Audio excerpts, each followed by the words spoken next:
Well, that was a rough week. As we said it would be at the end of last week's episode. True to form. Let's just say that. It rained a lot. It could have been worse, certainly. The typhoon went a little bit further south than expected and spared us the high winds, so we just got rain done. Yeah, but apparently Tokyo got hit a bit with the high winds, and it stopped the bullet train, the high-speed train. So we didn't have many people visiting in the Kansai area in Kyoto and Osaka this weekend. You can actually walk around without bumping into tourists. It's kind of nice for a change, yeah. Yeah, in Kyoto there are a lot of tourists. Now that tourism has opened again. Yeah. It never used to be like this. There are always tourists here, but I mean, never so many. It's really wall-to-wall people now. Almost, bursting at the seams right before Corona, and and then they all disappeared, which was nice for a while. Yeah. And now they're all back except for the Chinese group tours, but I'm sure they'll be returning once they're back because they take up a lot of space in this very narrow area. So because there are a lot of them, they tend to follow this one person around. Yeah, they don't travel in like threes or fours. They go in groups of 20 or 30. Anyway, during all that rain, we could just stay inside and listen to all this wonderful brass music. Which is what I did, yeah. That we've got to share with you tonight. I think you're going to find this pretty interesting. There's a real big variety and some unusual pieces you don't usually hear, both in classical. Yeah, it was an unusual week that way. There's a lot of new music. And we have a great jazz record, too, that I'm really looking forward to hearing what you have to say about it, because we didn't talk about it this week much. Yeah, it's a really unique, and it's a debut as well. And interestingly, in both your classical picks and in my jazz picks, there's a trombone in the middle recording. Yeah. So we were thinking about calling this episode Bone Sandwich. Yeah, there's the meaning. The trombone sandwich, that is. The trombone album sandwich between the two trumpet ones, or at least in my case. Or valves and slides. Maybe bone sandwiches are... Because this is the only chance we're going to have to do that. So that's true. We'll save bones and slides for another one. So let's go with that. So we got a bone in the middle of each one in our usual selection of 6 recordings. And now you can find the information and links for all of those in the episode description. There's Spotify there. There's Apple Music. Or you can get all the music in one place on the full episode playlist. That's on Deezer, our favorite CD quality streaming platform. You can also listen to the podcast there as well. Now, if you don't see the full description or the recording list and links aren't clear on whatever app or platform you listen to us on, you can always come over to our host site. That's Podbean, podbean.com. Everything's easy to follow there. If you enjoy the podcast, please do subscribe or follow wherever you listen to us. Tell a friend if you got any music-loving friends. Help us grow our audience. And if you take a moment to give us a ranking, write a short review, that also helps us get listed in the recommendations, and then we can find more listeners that way. Come on over, follow us on Facebook as well. We've got a page there, put up some extra info and new releases that come out throughout the week that we may or may not get to on an episode. So if you want something to listen to new and fresh every day, you can come over there, leave a message and a comment as well. Or if you'd like to contact us directly with any comments or questions, we'd love to hear from you. Our email address is adultmusicpodcast, that's all one word, @gmail.com. We'd also like to recommend another podcast that's called Same Difference, 2 jazz fans, 1 jazz standard. It actually complements our podcast pretty well. We do strictly new releases. Often there's some standards in the jazz recordings, but that's what they focus on mainly, going through different versions of 1 jazz standard in each episode. It's a bi-weekly podcast, Johnny Valenzuela and Tony Habra, and they play little snippets of each version, and they discuss the history of the original and what they like and don't like. And they've got a new episode coming out tomorrow. Yeah. Can I just give a little English lesson here? You used the word bi-weekly correctly, which means once every 2 weeks. But people now will say bi-weekly to mean twice a week, which is not right. That would be semi-weekly. Oh, right. But because it's so often used, bi-weekly, it has both meanings now, which means it really has no meaning. Because if somebody says something is bi-weekly, you don't know if it's every 2 weeks or twice a week now, because they've added that new meaning because everybody says it. By the way, talking about the Same Difference podcast, they actually wrote to us recently because we're kind of having a back and forth with them. They're really nice guys. And they gave us this nice compliment where they said in the email, they said, or maybe they said this on the show. I don't remember whether I heard this or read this, but they said, they do 6 albums a week. I don't, every week. I don't know how they do it.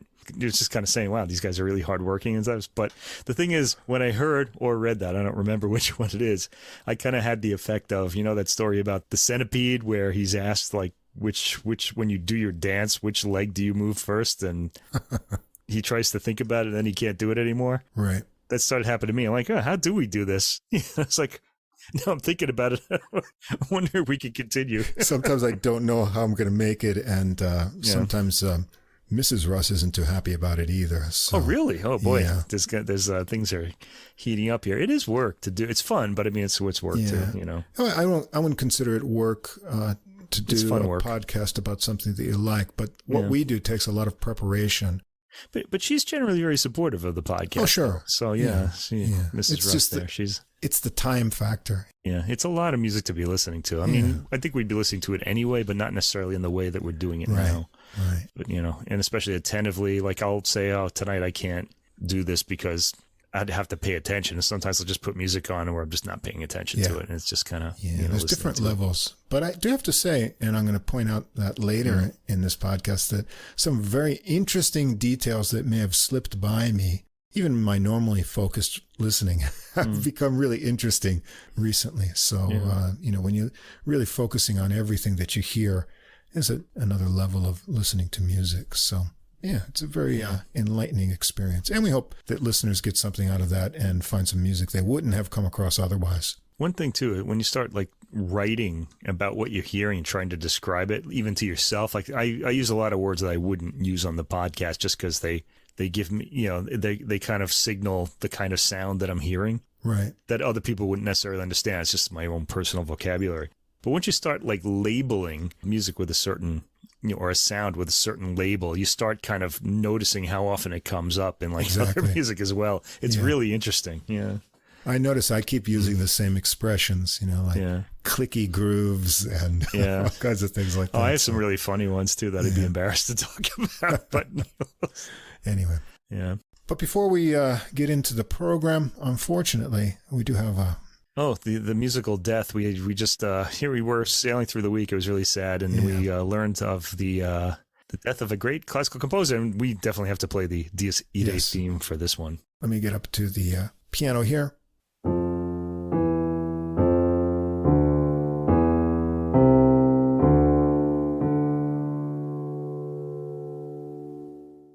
Okay. And I'm sad. Are you sad after hearing that? Yes. Yeah, you should be. Anyway, the great Finnish composer Kaija Saariaho died at the age of 70. We're recording on June 4th, so 2 days ago on June 2nd. And she had cancer for quite a while, I think, and she finally, sadly, died of it. Oh. It's a real loss, as she, first of all, a woman composer, was one of the great composers, man or woman. She kind of transcends this whole idea of, women composers or Finnish composers, She doesn't really even sound Finnish. We'll get to that in a minute. She really was one of the great composers of the late 20th and early 21st century because she had her own sound world. And it doesn't sound particularly, like when you listen to, say, someone like Sibelius, his music sounds like him, but it also sounds Finnish. So he had both. Right. Okay, now, but her music sounds like her. And it doesn't sound Finnish, and it doesn't sound French either, which is where she lived.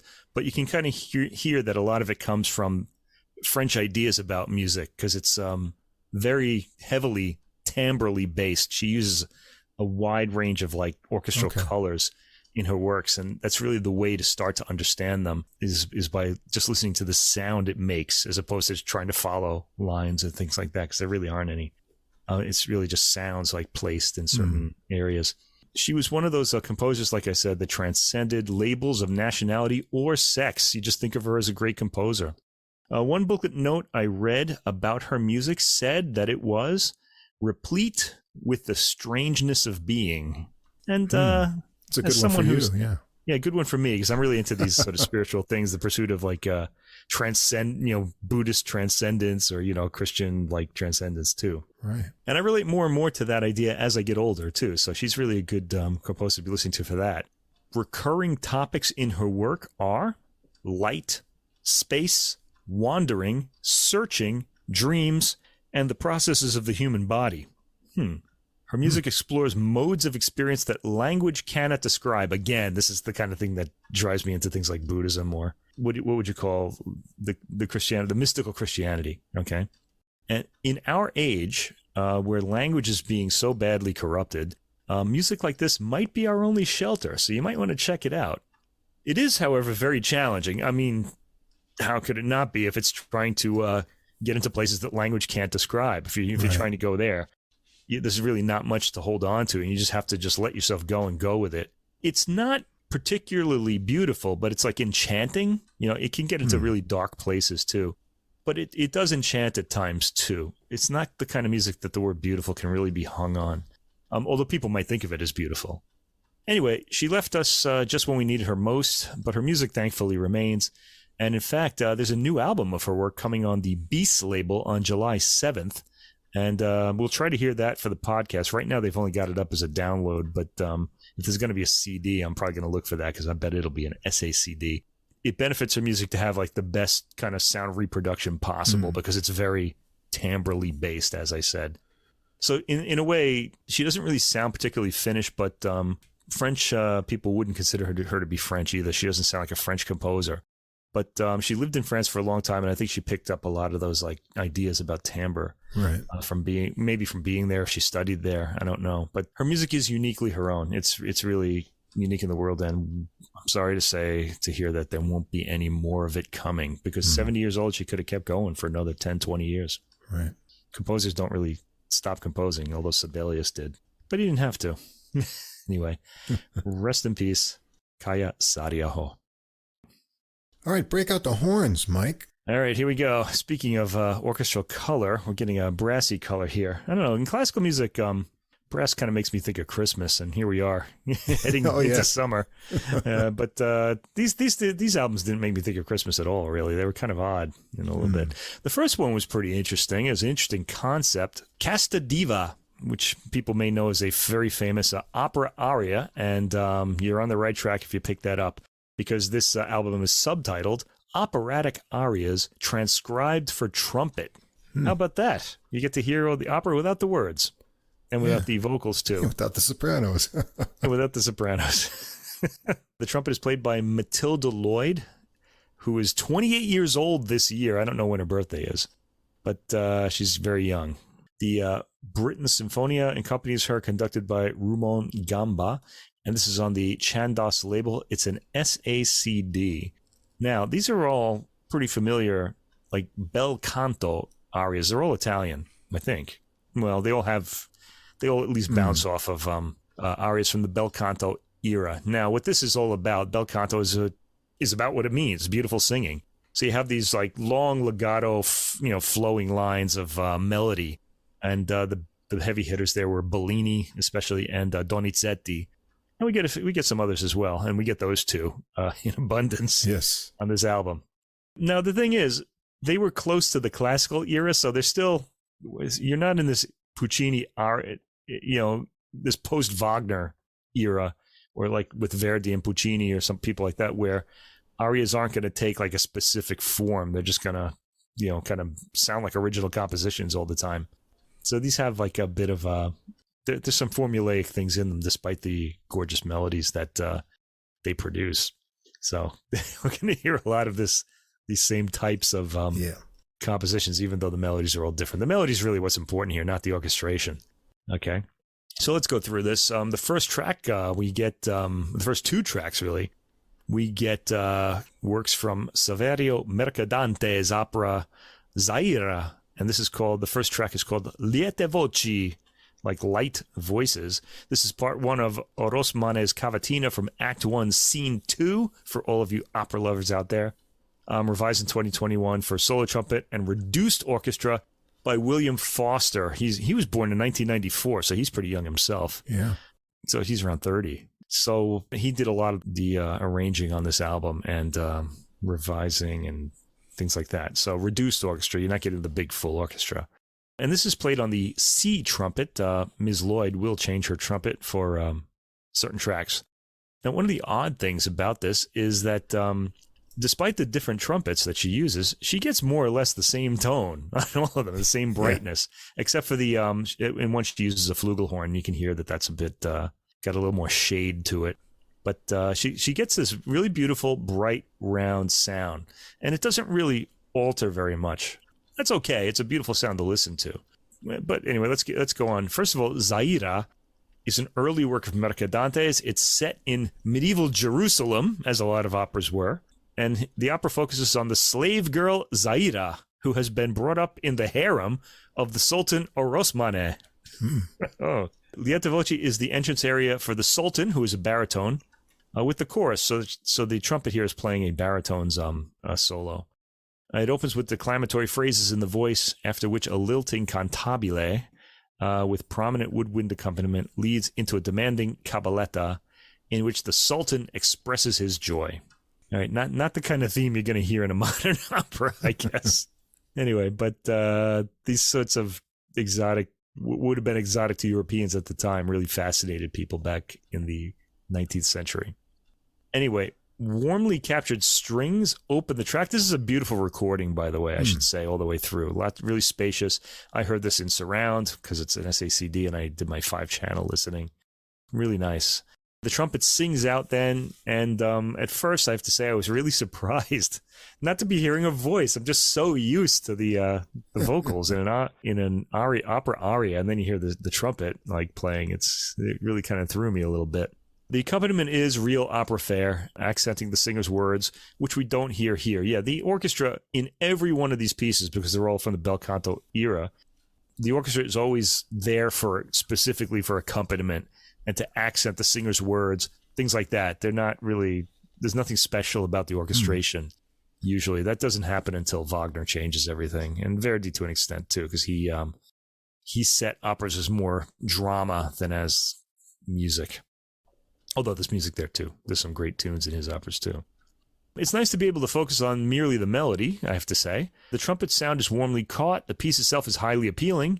There are typical changes of musical character during the aria, enabling the singer, in this case the trumpet, to show different moods. Okay, in this era, just like in the classical era, and especially the Baroque era, the whole purpose of the aria was to for the singer to express the way he or she is feeling in that moment.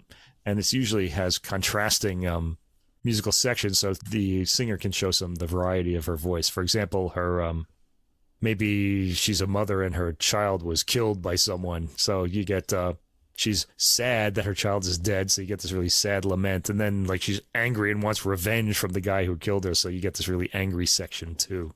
I'm not sure what's happening here. There's a lot of joy in this one though.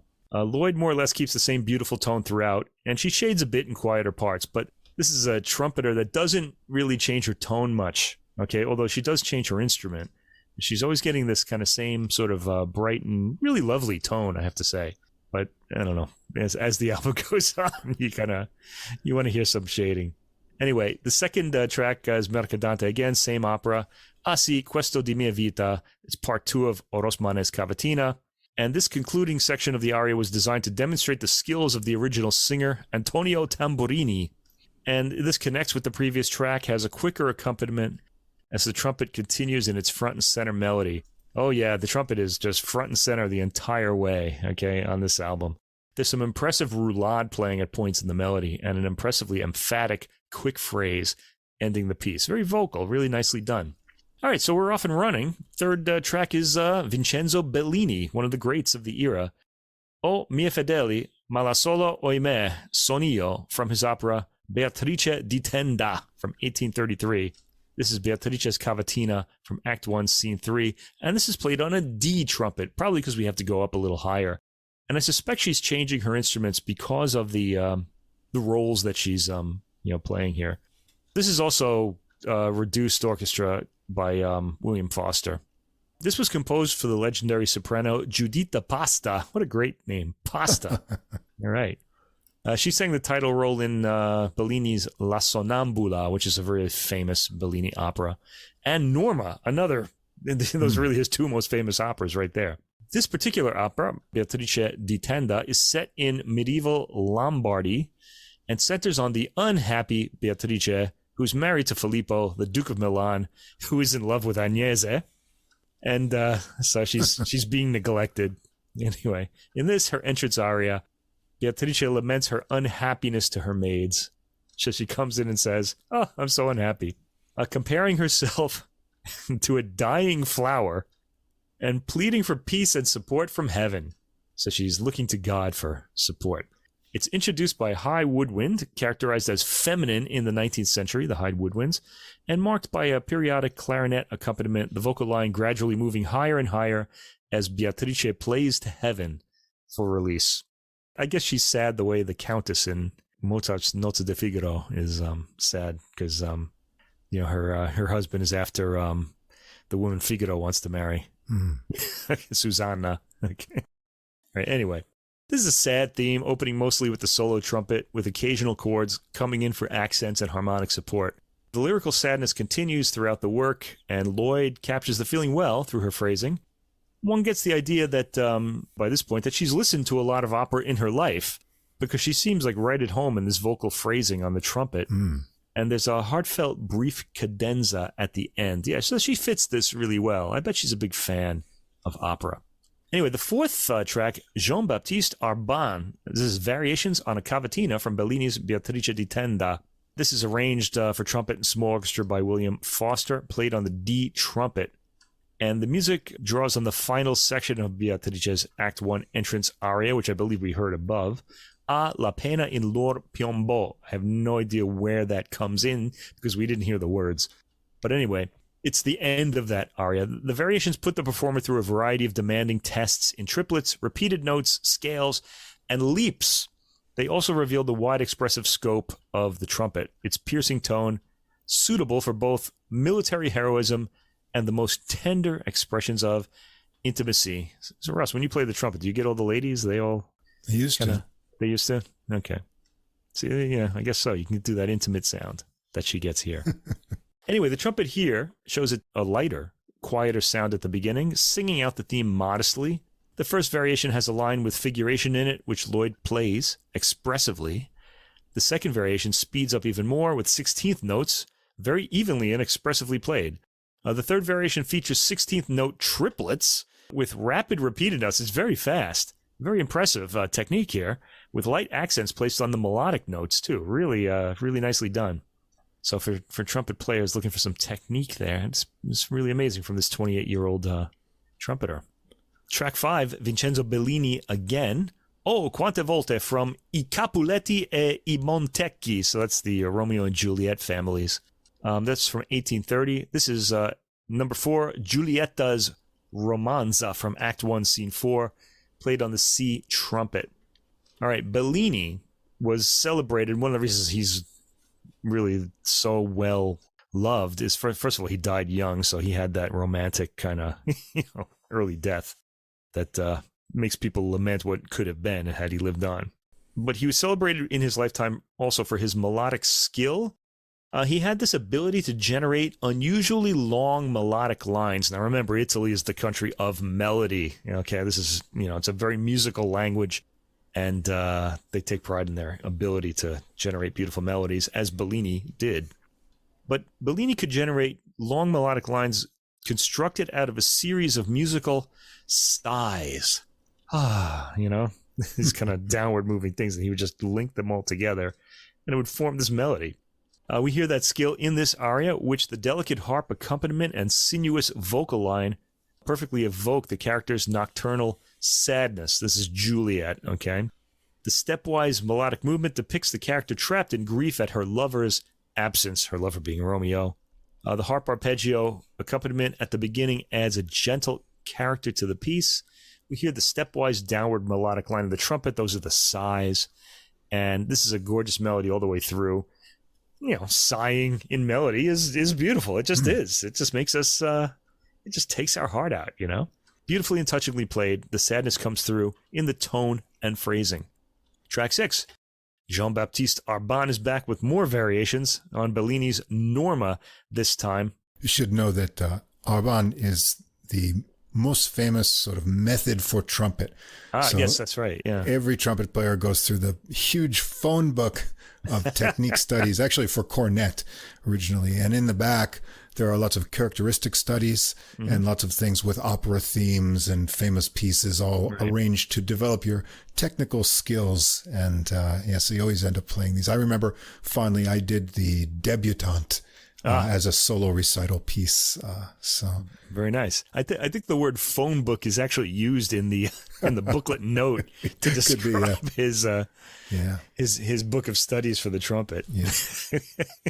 I guess that's the common word used for it by trumpet players. I don't know. I think I have my original, I had bought another copy, but I have the old worn out one that's like shredded into like many as they always are pieces. Yeah. I also remember like because I went to Boston University and the Berklee School of Music was nearby, and so jazz players like always had that fake book, the jazz fake book. Yeah, that was always going around. I had one too, just to have, and it's just like every popular jazz tune you can imagine is in there, and it just gives you all the chords and. Well, that's good for your standards, and help you with the structures and things. Yeah. Okay. Well, anyway, back to Arbon. Back to Arbon. Yeah, there we go. Variations on Bellini's Norma, the aria Casta Diva, the most famous aria from this opera, and this is also the aria that this album is named after. Oh, he made these variations in 1864 because Bellini was long dead by then. Anyway, Norma's Cavatina from Act 1, Scene 4, arranged in 1994 for trumpet and string orchestra by Mikhail Nakaryakov. After an original arrangement, also in 1994, for trumpet and piano, the piano part improvised by Alexander Markovich. That's really complicated. And she uses a B-flat trumpet here, Matilda Lloyd. So this is the first time we're hearing the B-flat trumpet, which is the normal trumpet, I guess, right? That's the... Well, for concert bands and playing with wind instruments, yeah. Okay. The orchestra, though? No, orchestra, you'll want to play C or D to match all the sharp keys and blend with the strings with better intonation. I see. Okay.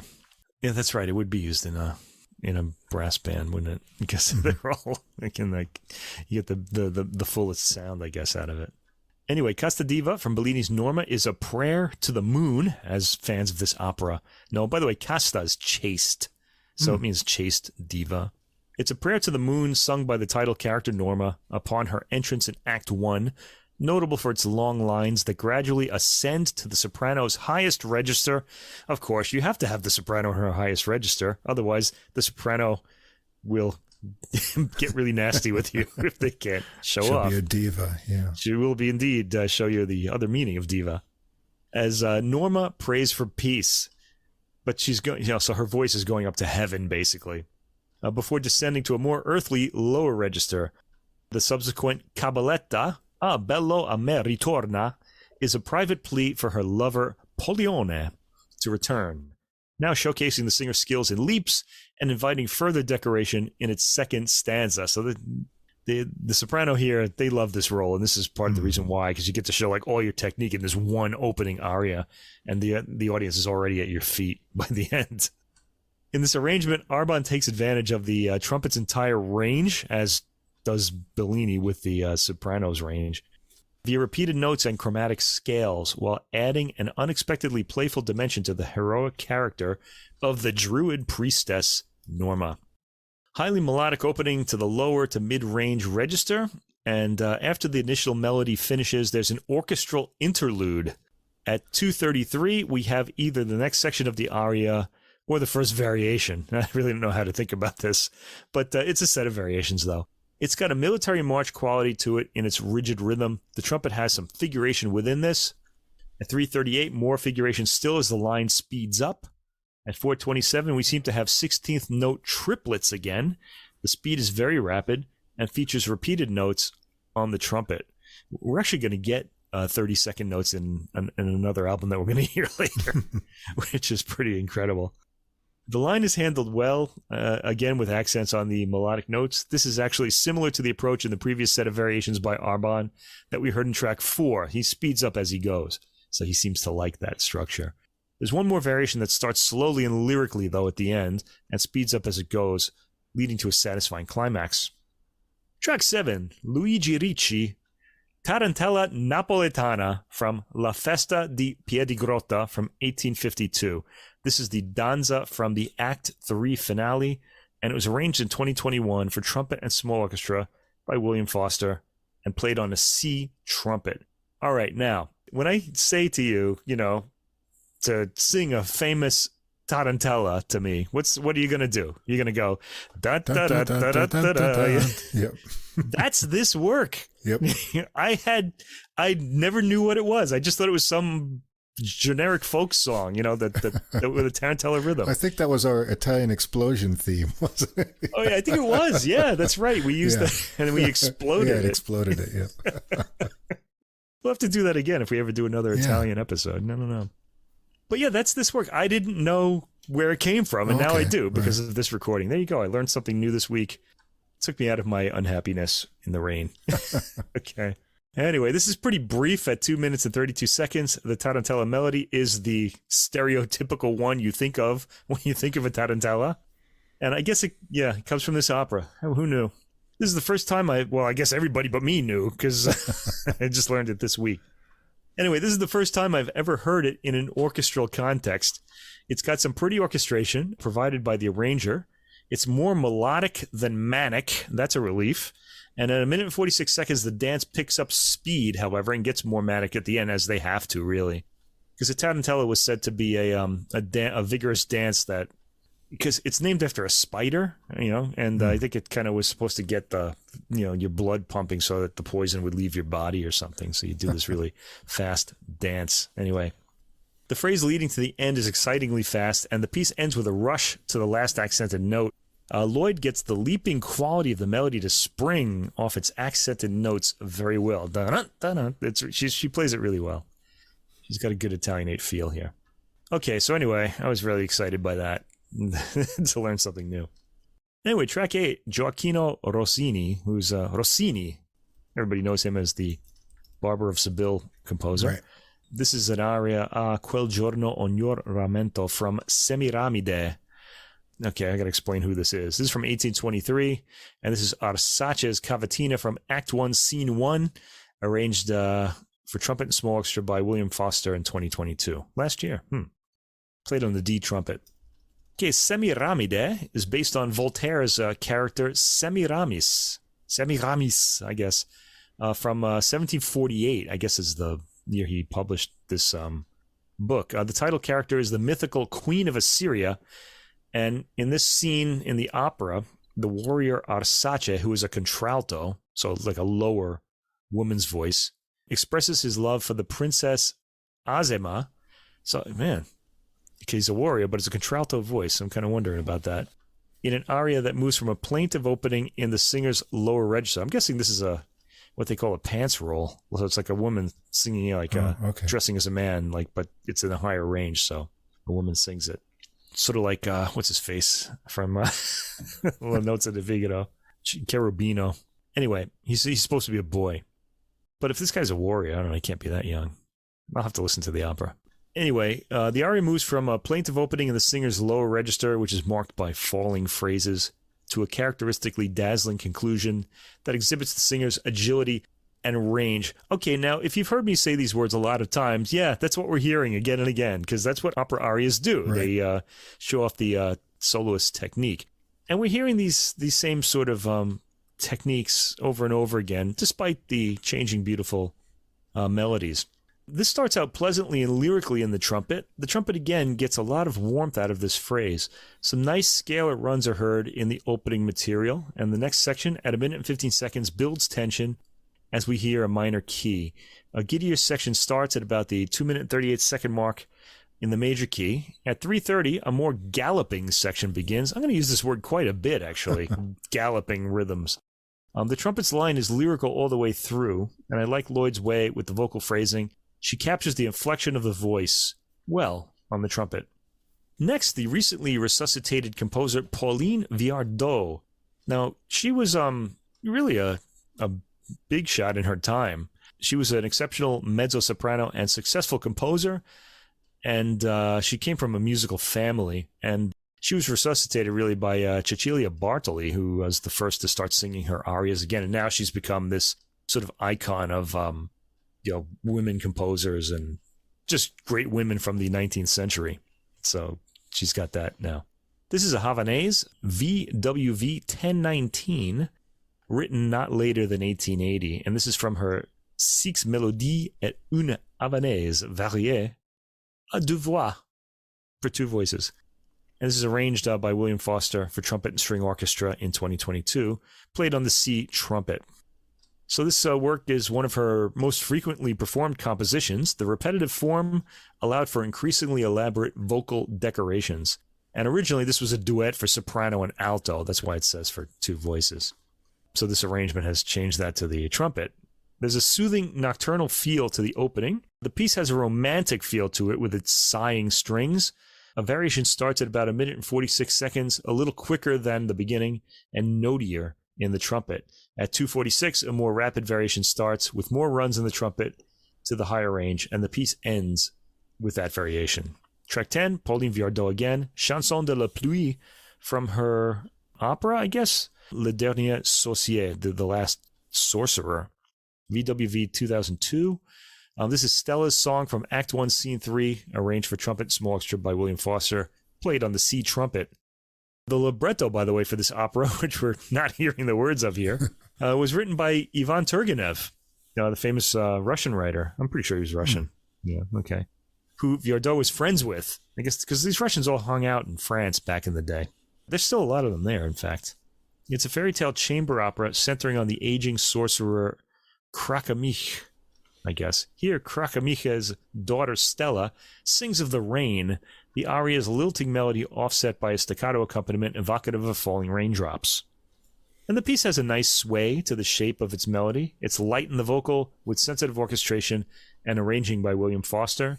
There's a nice brief solo section for the trumpet just before the end, and attractive all the way through, really. It's good work. Gioacchino Rossini, we're back to him on track 11, Prelude thème et variation for horn and piano. This is actually written for the horn and piano, the French horn in this case. And this was arranged for flugelhorn and string orchestra by William Foster, so we're hearing the flugelhorn here. This was written for the famed horn player Eugène Vivier. The performer is called on, like an opera singer, to display skills in rapid alternation between legato lines and filigree figuration. The tension in the melodic line never allowed to slacken. It's got a slow, warm string beginning. The opening melody is gentle with a light sadness and is played in the low end. Lloyd's tone here has a bit of a teardrop in its tone. I think the flugelhorn suits her well, really. At the 2-minute mark, the piece is given a momentary rhythmic lift. In the 4th minute, a more lively theme appears, featuring a theme with repeated notes in the flugelhorn. At 6:31, there's a full pause, and a new tune starts, forlorn and singing out in the depths of night. In the 8th minute, the theme brightens up again with repeated notes in the trumpet and a few Rossinian quirks in the accompaniment. This is a piece that requires some athleticism, but it's put across without drawing attention to the soloist, who's in service to the material here, so the listener might not notice the pretty amazing thing she's doing. I like the modest tone used throughout, and that, of course, could be a result of the instrument being the flugelhorn. It doesn't really assert its presence as much as like a trumpet does. Track 12, we're finally at Gaetano Donizetti, Una furtiva lagrima from the opera L'Elixir d'Amore. This is a very famous opera by him. Number 11, Nemorino's Romanza from Act 2, Scene 8, and this is played on the E-flat trumpet, the first time we're hearing this.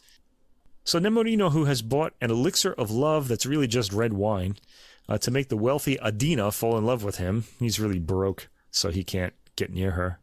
Anyway, it doesn't work, so he signs up for the army and realizes that her sadness at his departure is a sign of her concealed love for him. Here he reflects that the tear she has shed secretly, furtively, furtiva, reveals her affection.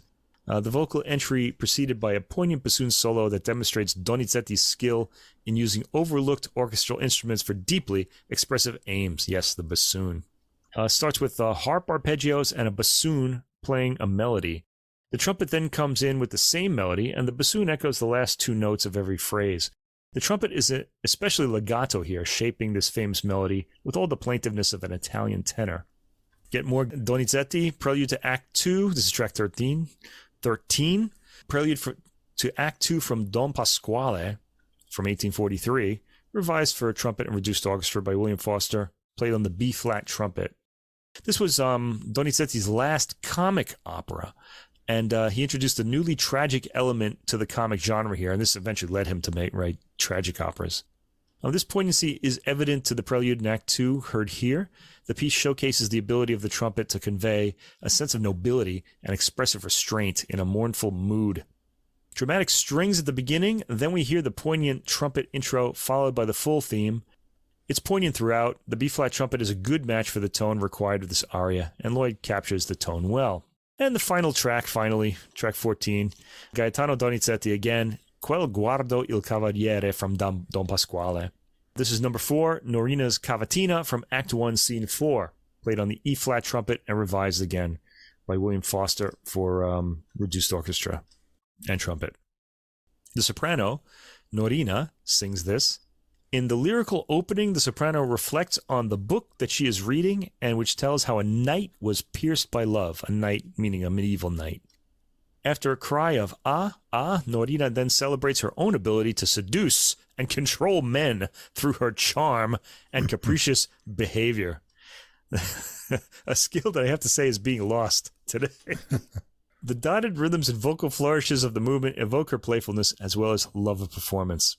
Anyway, the finale of the album of gorgeous melodies here, it's hard to say much about the works. They're all straightforward entertainment from the bel canto era. This is another track of beautiful lyrical playing, with Lloyd floating the melody on the undulating accompaniment. A more dramatic tone sounds at the 2-minute mark, followed by a happy-go-lucky rhythm and theme, which the trumpet picks up. This is what the notes refer to as a playful theme, by the way. And to introduce the next section, Lloyd uncorks a high note. We get some dramatic statements from the orchestra. Then the playful theme returns, and through some solo flourishes, brings us to the end of the piece and album. The playful theme being her confidence in her seductive ability. And then Norina, that is. Anyway, it's an interesting concept, this album, having opera arias from the bel canto era, that era of great vocal lines, played on the trumpet. It's also effective. The trumpet, turns out, is very good at evoking the emotion and legato melody of operatic singing. A lot of credit goes to Matilda Lloyd for that. She has a genuine feeling for the music, and one gets the feeling she's been familiar with opera for a while, despite her young age. Her tone throughout varies a bit. She's changing instruments a lot, and I guess she gets more out of certain ones than others. She can get a sort of veiled tone in parts, but mostly plays with a full glowing tone.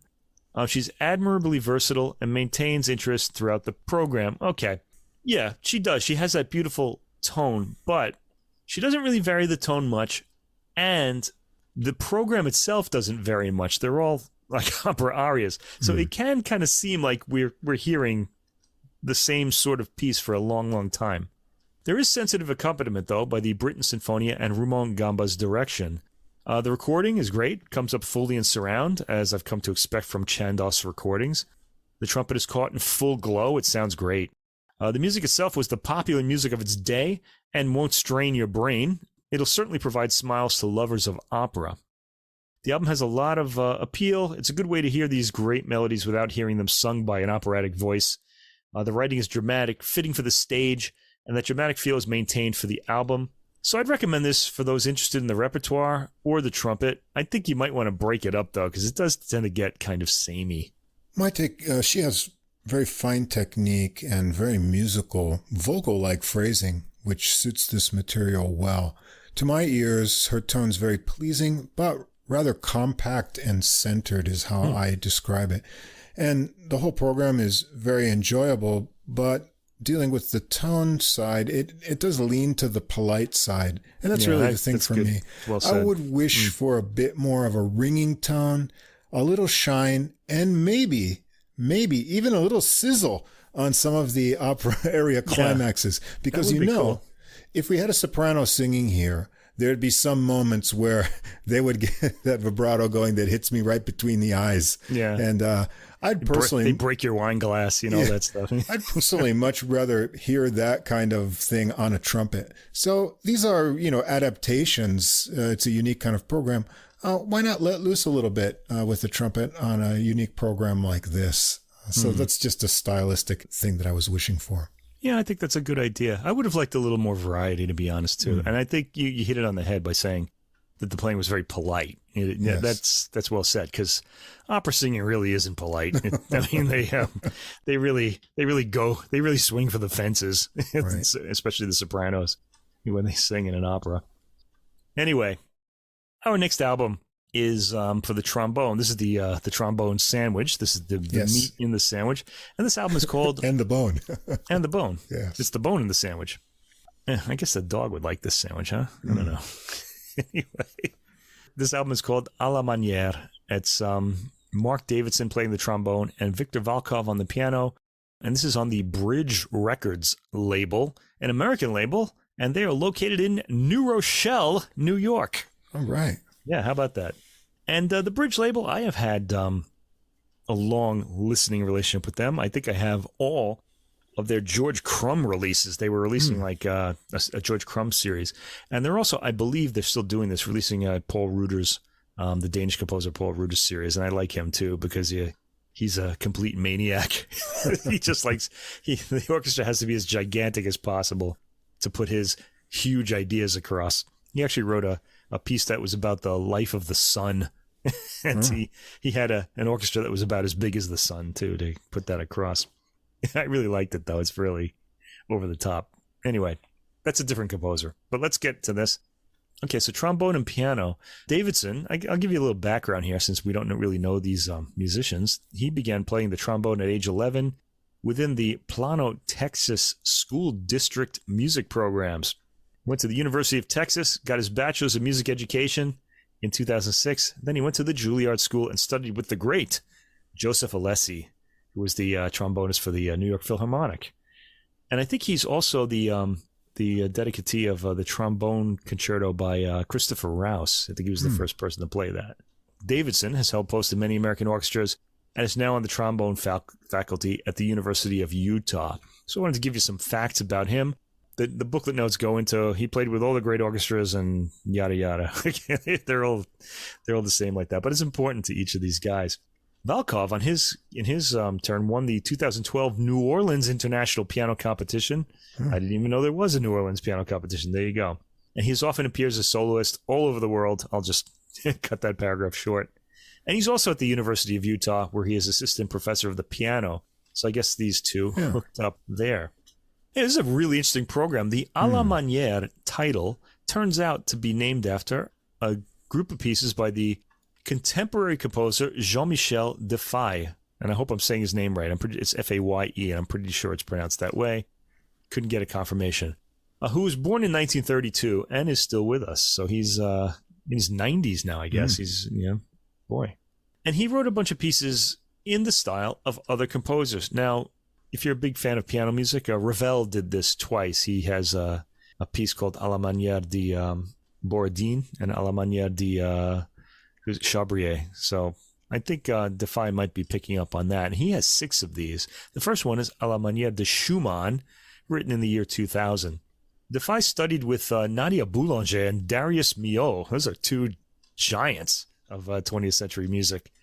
And this Schumann-inspired work evokes the fiery temperament of Schumann's Florestan persona. Yeah, Schumann kind of split his ideas into, he had these 2 kind of personas that would, who were of different romantic temperaments. Actually, Prince did something like this too. He had a character named Spooky Electric, who was kind of his dark side. Anyway, so Schumann did that like back in the 19th century. The trombone has a long cadenza between the A and B sections. It serves as a commentary on the opening material. And the middle section takes on the character of Florestan's more introspective alter ego, Eusebius. So Florestan and Eusebius. Florestan is the maniacal one, the passionate one. Okay. So anyway, we start this with a rippling piano arpeggio, and the trombone sounds great melodically in this over rippling arpeggios. And it's very Schumann-esque. Defay captures this style really well. There's a clear cadence at the 54-second mark, and then a long cadenza, the trombone declaiming and heading all the way into its satisfying low end, then climbing out of it by steps. At 2:15, the Eusebius section begins. It's very pretty, gentle, and melodic. The trombone declaiming poetically with curvy melodic lines. At 3:56, the stormy Florestan section returns, only it's a little less heated this time, and it ends quietly. Next, this might have been our favorite piece on the album, Defy Again, à la Manière de Debussy, written in 2001. Debussy's music is characterized by pentatonic melodies, high harmonies in thirds with ninths, 11ths, and 13ths, parallel chords, modal scales, oblique harmonic resolutions in unexpected directions, and this piece has all of those, and those are all of my favorite things in music, and Debussy did them all. I just love that.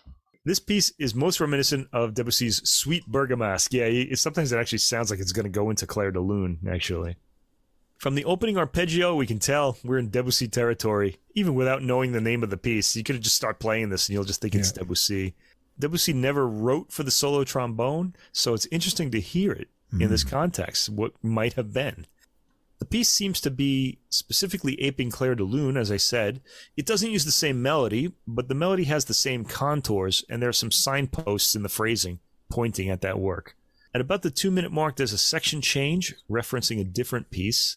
There are different pieces referenced. I couldn't really pull out which ones they were. They didn't really come to mind. And at 3:10, there's another textural change where we hear Debussy's more chordal approach. There are a lot of changes of section in this piece because he's got to get all that Debussy writing in there, the different techniques he used. At 4 minutes, there's a transition to a new section which starts at 4:31, and we're back to Clair de Lune-like figures in the piano, and this section brings us to the end. The third track is Defy Again, à la Manière de Stravinsky. And here, Defy goes for Stravinsky's neo-Baroque works of the 1920s and 1930s in his characterization, and the piano trombone timbres recall the concerto for piano and wind instruments. There are syncopations, driving ostinati, and occasional metric shifts. So we start this out with some jarring chords on the piano, and Stravinsky's kind of circusy use of the brass from his new classical era, neoclassical era, is heard in the trombone. The rhythmic irregularities begin after 40 seconds. A slower, more mysterious section starts at 1:30. At 2:44, the quicker circusy material is back. And this does ape the fast, slow, fast movement structure of concerto for piano and wind instruments. The trombone throughout these three pieces maintains beautiful tone on each note and has enough flexibility in his phrasing to put across the moods and humor in these works. Listen to the brief glissandos on the trombone in the last minute of this work for an example of that humor. All right, tracks 4 through 6, we get to a work by Ferdinand David, who was around in Beethoven's time. Well, he sounds a lot like Beethoven, I think, but he was very young. Beethoven died when he was 17. Okay, this is the trombone concertino from 1837. All movements transition without a break in this work. The outer movements share the thematic content, and this gives the three-movement work an ABA feel. So the first movement, Allegro maestoso, has something pretty amazing in it. On the repeat, we hear the theme, and then we hear the theme repeated, or the opening theme repeated.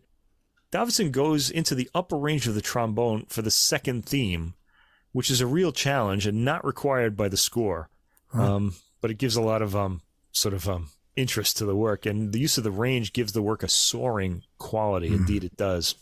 So there's a pretty gentle opening by the solo piano, quietly and modestly played. The work is in the late classical sound world, with the line being placed in the foreground, as in a classical work. I was thinking more Mozart, but then there's an outburst just before the minute mark, and we're in the Romantic era. But Valkov actually plays this as classically as possible with very discrete pedal, so it doesn't really sound like a romantic work with a blurred kind of harmony or things like that. We don't hear the trombone's entry until the minute and 30-second mark, where he plays strong, emphatic lines. I like the way Davidson softens his tone as he decrescendos to pianissimi from fortissimi. There's some impressive staccato playing too. The piece has some Beethoven elements in it, especially with sudden changes of dynamic and in the tension-building chords at the 5-minute mark and beyond. The second movement is marked Marcia Funebre. This kind of registers a B section, really, in this work. This movement was actually performed at David's own funeral. But it doesn't sound funereal to me, at least not in this performance. There's a false cadence that leads into the movement, and the first chord is the end of that false cadence.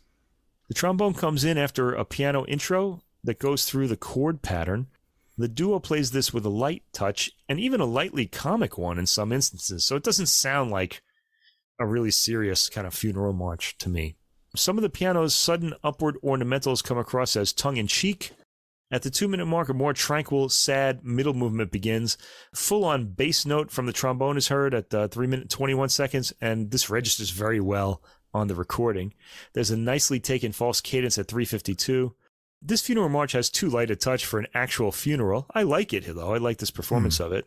And David's own funeral mustn't have been so heavy in feeling, although I doubt it was played this way quite at his funeral. Well, I understand that this work is, one of the main repertoire pieces for trombone. It's often played as a symphony audition piece. So I imagine that there's a lot of thinking about how to interpret and get the most out of this as a trombone teacher and performer. Yeah. Okay. Well, they went for, I don't really know enough about this to have, because I haven't heard other performances of it, so I don't really know how to compare it. But it just came across to me like that because it's Marche Funèbre. But it's nice. I like it, though. It's a little, it didn't bring me down. Anyway, the third movement, Allegro Maestoso. Piano arpeggios start this section, which are played without a break. And the trombone comes in for the catchy melody. A more stately set of chords emerges suddenly from the piano at 1 minute and 52 seconds.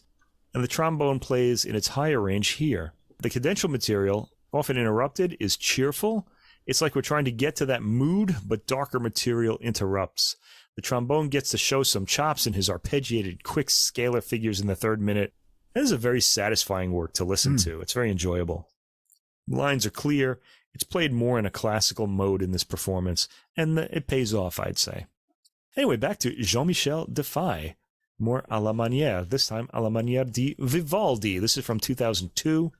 This is a brisk concerto-like movement in D minor, marked presto leggero, which is preceded, so the first thing we hear, by a mournful largo introduction in G minor. This starts really quickly after the David work. It's in a melancholy mood, like a Vivaldi middle movement. In fact, the opening doesn't make me think of Vivaldi. It's got an appealing melody, though.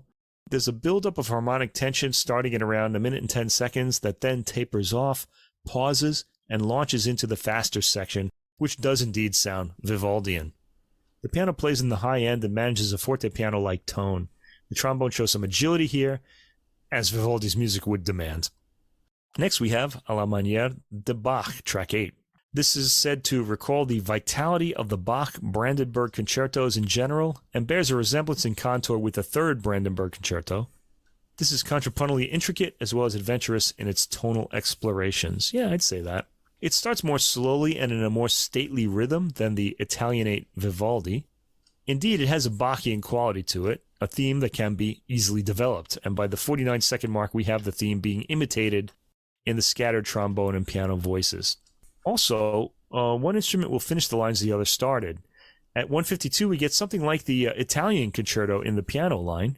The trombone comes in and imitates the piano's line, and vice versa. The piece finishes in celebratory Bach mode. Oh, by the way, the À la Manière de Bach was written in 1990. That's the earliest of these works. And then we get to the latest one, Jean-Michel Defay, À la Manière de Brahms, written in 2011. This is a theme and variations. Brahms produced a few of those for piano and orchestra. The theme itself is played rather straightforwardly, as many of Brahms' theme and variation works are presented. This one is almost Baroque, like a theme by Handel. The first variation is an 8th note and 2 16th note light gallop. It has like that galloping rhythm. I said I'd be using that word a lot in this podcast. The piano plays these descending transitional phrases, sounding rather modern, and, not really like Brahms to me.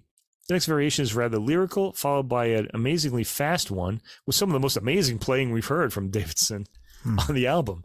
I think he's playing fast 16th notes here. The transitional phrase returns, and a rather forlorn melodic variation is heard with a dusky quality to the harmony. I think, actually, he may even be playing 32-second notes there. I'm not really recalling it in my head now, but it's very fast. The next two variations speed up a bit, with the second consisting of staccato figuration by the trombone.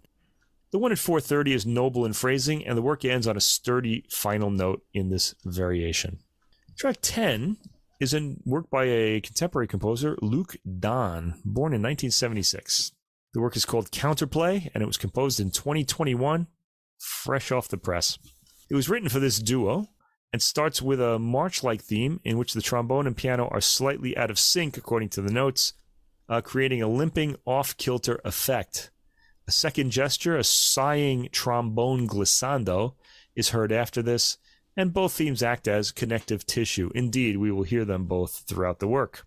So the staccato chords are heard in the piano, and the trombone staccato comes in on the off beats. It kind of made me think of the way like ragtime kind of has, that off-kilter beat. It didn't sound ragtimey, but it's a similar kind of technique, I'd say. The trombone sound is exploited here, and Davidson makes most of it. He makes the instrument glow and growl. We hear the glissando theme at 138, followed by a tolling repeated piano note. This section changes the entire profile of the piece. It's pretty warm in tone, yet mysterious. At 333, the march theme threatens to come back, but instead we get the trombone glissando with a mute effect on it. As the piano plays spindly, which means, to me, not defining a specific harmony, figures, the trombone distantly laments with the mute. From around 5:45, more aggressive material comes in, with the piano following up the trombone's lines and sometimes playing them simultaneously. At 6:30, the glissando is back on the trombone, then pounding chords on the piano with the trombone, exclaiming on the offbeats. The piece ends on a spitting final glissando. It's an interesting piece whose formal structure is easily followable.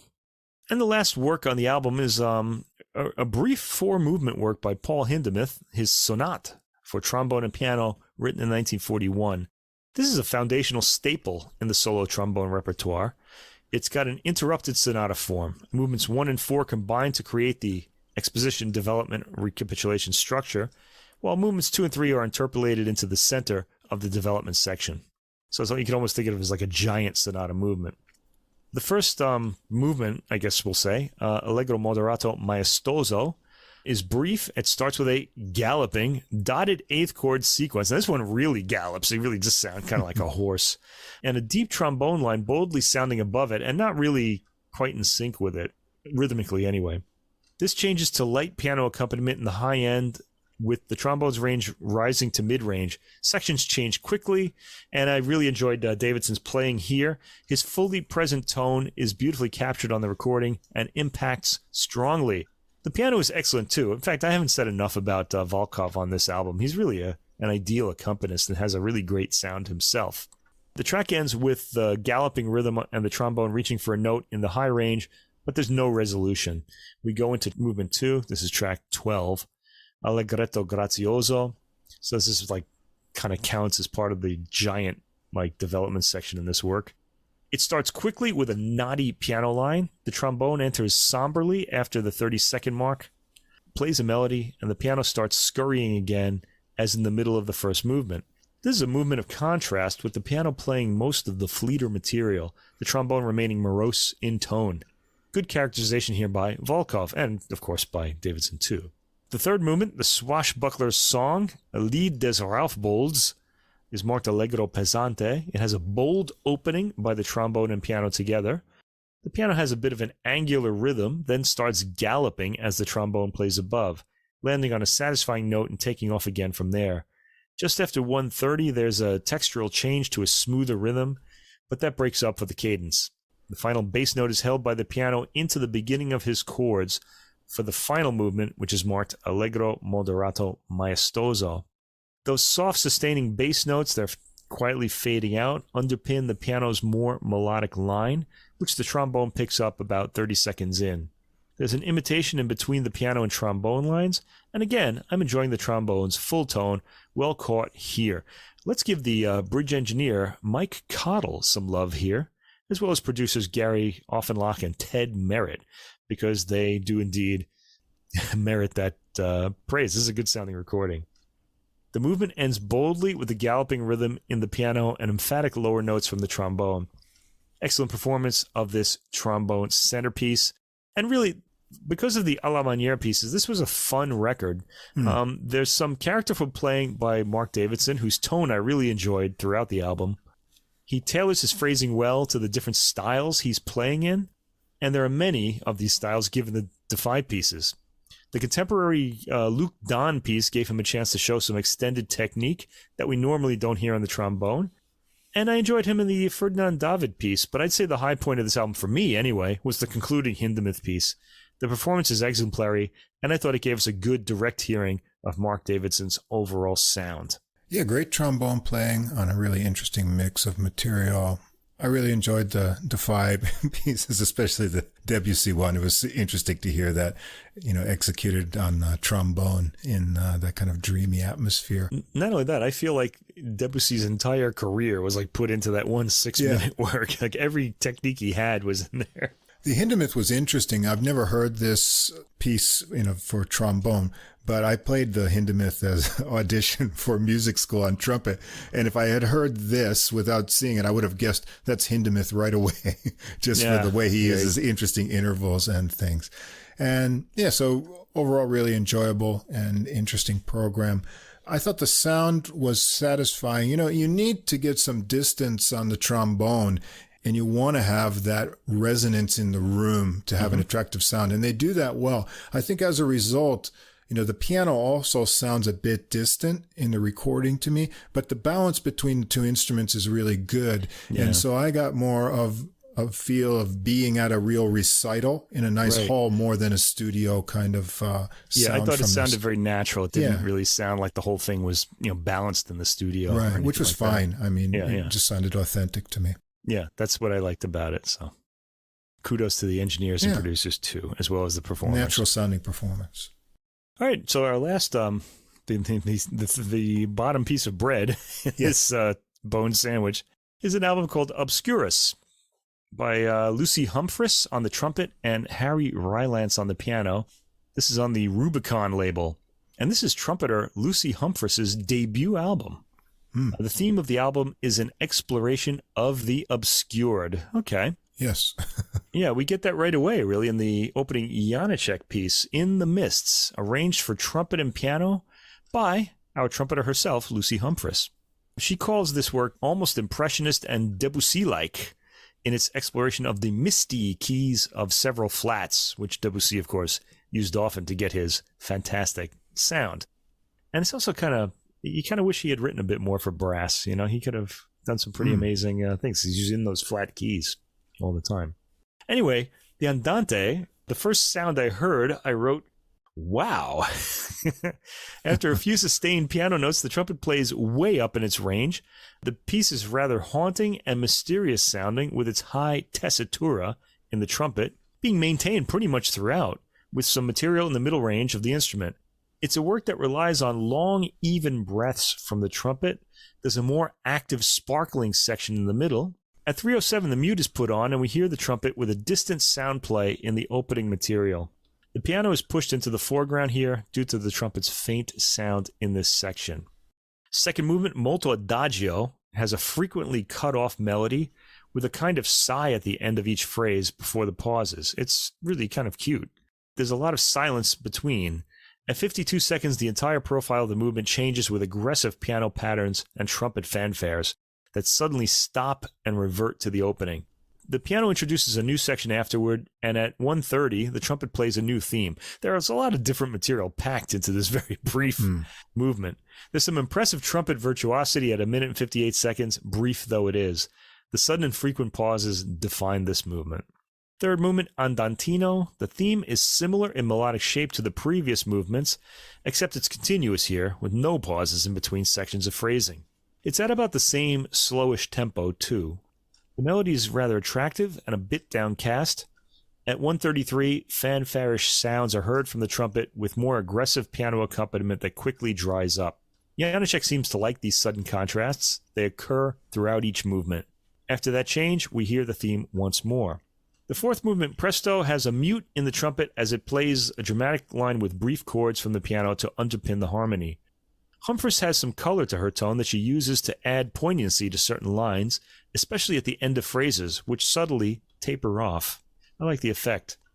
This movement is marked Presto, but it only starts that way. By 1 minute and 55 seconds, it's down to an andante tempo for some melodic playing. By this point, the trumpet is being heard in full voice without the mute. There's a cool trumpet trill played alongside the piano's trill at 2:48. We go back to the main melody, which I should mention includes a lot of long pauses between phrases, as did the one in the second movement. I guess it's evoking somebody walking and stopping, as they're trying to figure out where they're going in this misty landscape. There's one more interlude, and we hear the opening theme stated one last time, ending simply on the trumpet's final note with no other harmony heard. Tracks 5 through 7. Peter Maxwell Davies, 20th century composer. This is his Litany for a Ruined Chapel Between Sheep and Shore.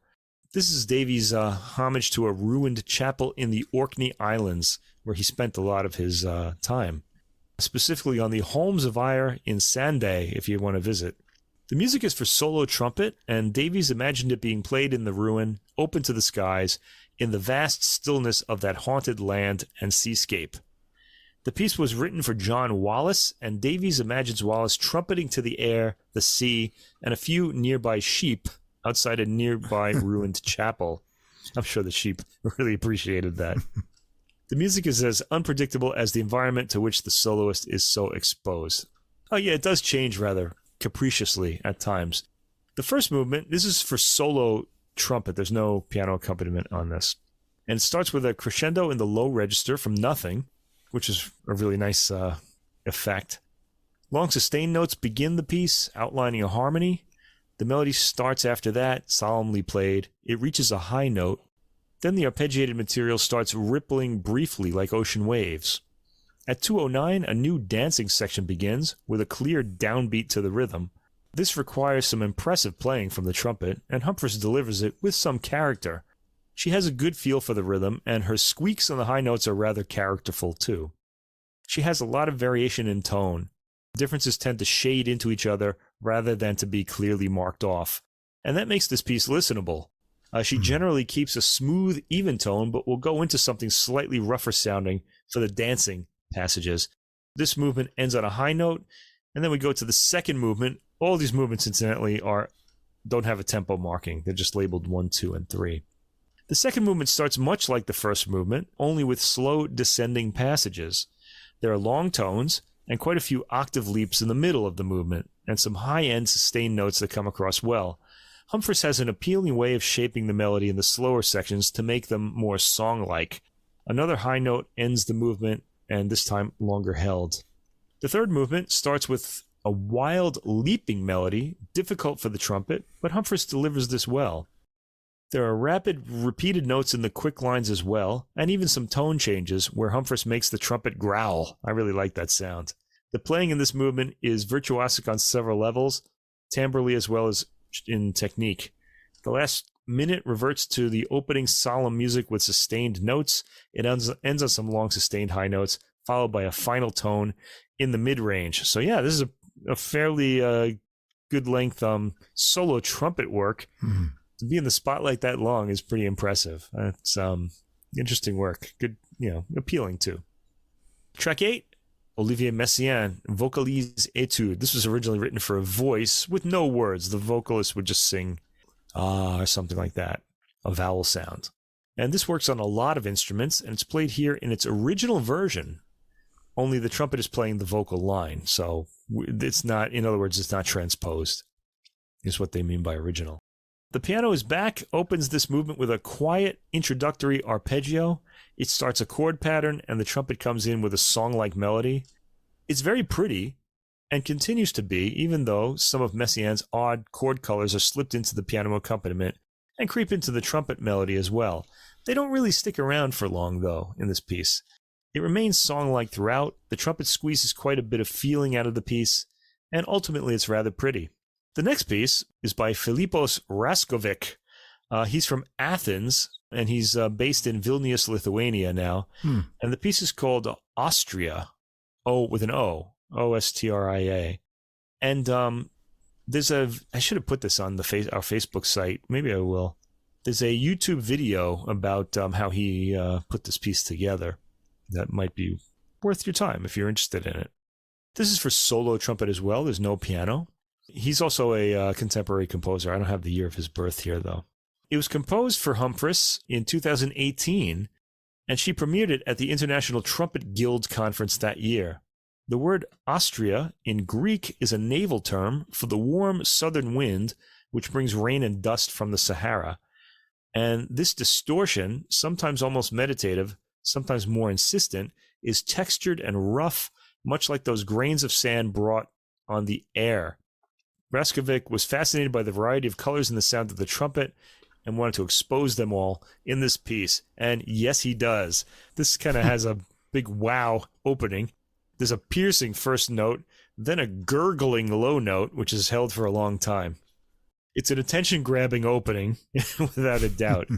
The gurgling note is held for an exceptionally long time, leading me to think of some kind of circular breathing is involved here, because it seems like it was longer than a normal breath. The tone is also producing a harmonic high note at the same time, so it's kind of a split tone. Is there a name for that? This kind of thing? It's one way to get brass harmonics if you play down low. I mean, as trumpet players, we used to do funny stuff playing around like this all the time. So it's really interesting to hear a piece that's that actually built around this kind of thing. Yeah. Right. Okay. Suddenly, there's a bright fanfare that quickly goes into creaky sounds in the mid-range, producing a faint bass note along with its mid-range solid tone. So I guess more of that technique. All kinds of techniques are being used in this piece to produce its unusual sound world. At the 3-minute mark, it sounds like a gurgling trill is being sounded. Most of the work are these odd tones produced by extended techniques with occasional bursts of fanfare and brief, bright melodic tones. It's a piece for those of us who enjoy the timbre of instruments. I was pretty captivated by it. It's an adventurous choice of material for Humphris, who's very impressive, keeping a sense of the longer structural line of the composition while dispatching all of the technical tricks required. So the piece does come across as musical, despite all these things happening, if you're listening for the bigger picture. The end is quiet, with what sounds like blowing into the mouthpiece and faint gurgling tones in the low end, with high-end ringing notes. It's interesting, but be prepared for some non-traditional playing here. These gurgling tones kind of reminded me of the Tibetan monks when they chant. They get that big full-throated sound. Yeah, a little bit like that. We get a real respite from that with tracks 10 through 13. This is Respighi's Ancient Airs and Dances, Suite Number 1, P109 in his catalog. This is arranged for trumpet and piano by Lucy Humphris, so she's done quite a bit of work for this album. These are originally Renaissance-era lute pieces that Respighi orchestrated. This first suite consists of dance forms that fit the more typically Baroque associations of the ringing piccolo trumpet sound, hence Humphris's arrangement. First movement, balletto. These are all named after Baroque-era dances, or Renaissance-era dances, I should say. Balletto. This is fanfarish and very Baroque sounding. There's a piano in this, by the way, too, I should mention. Without the relative heaviness of the orchestral arrangement Respighi made. He had a lot of orchestral colors in this arrangement, and it sounded kind of heavy. It's nice, but it doesn't sound like a lean, modern Baroque orchestra normally when it's played. But here it does. The pianist, Rylance, does kind of get this sound well. It really sounds good like this, and the duo make the piece dance with an uplift to the downbeats. At 112, there's a more rushing middle section. The trumpet sound throughout has a Baroque shine to it that we haven't heard on the album so far, and it's so suitable for this music and makes it very appealing. It's a good arrangement. The second movement, this is track 11, Gagliarda, which was an Italian dance from the era. It has a dancing theme at the beginning, with the rhythm again appropriately played with a lift to it. At the 32-second mark, there's a nicely taken thinner tone to the trumpet to distinguish this theme from the opening. The piano remains full on, then quiets at 57 seconds for the middle section. The melodic playing is long and winding, ideally suited for the trumpet's tone. The piano comes in with imitations of the theme after the trumpet plays it. The opening repeats in a more fanfarish way, at least in juxtaposition to the middle section. The third movement, again, these are all Italian dances, really. This is a Villanella. Well, this is a song, actually. Villanella is a song. And it's a slower song-like piece. The piano plays its chords in a light staccato fashion. Then the trumpet comes in with its mournful Italianate legato melody. Humphris manages a more muted tone and timbral color here. At the 2-minute mark, a more joyful middle section starts in the piano, and the trumpet tone brightens a bit for a moment. But the opening quickly returns, and we get a repeat of the material.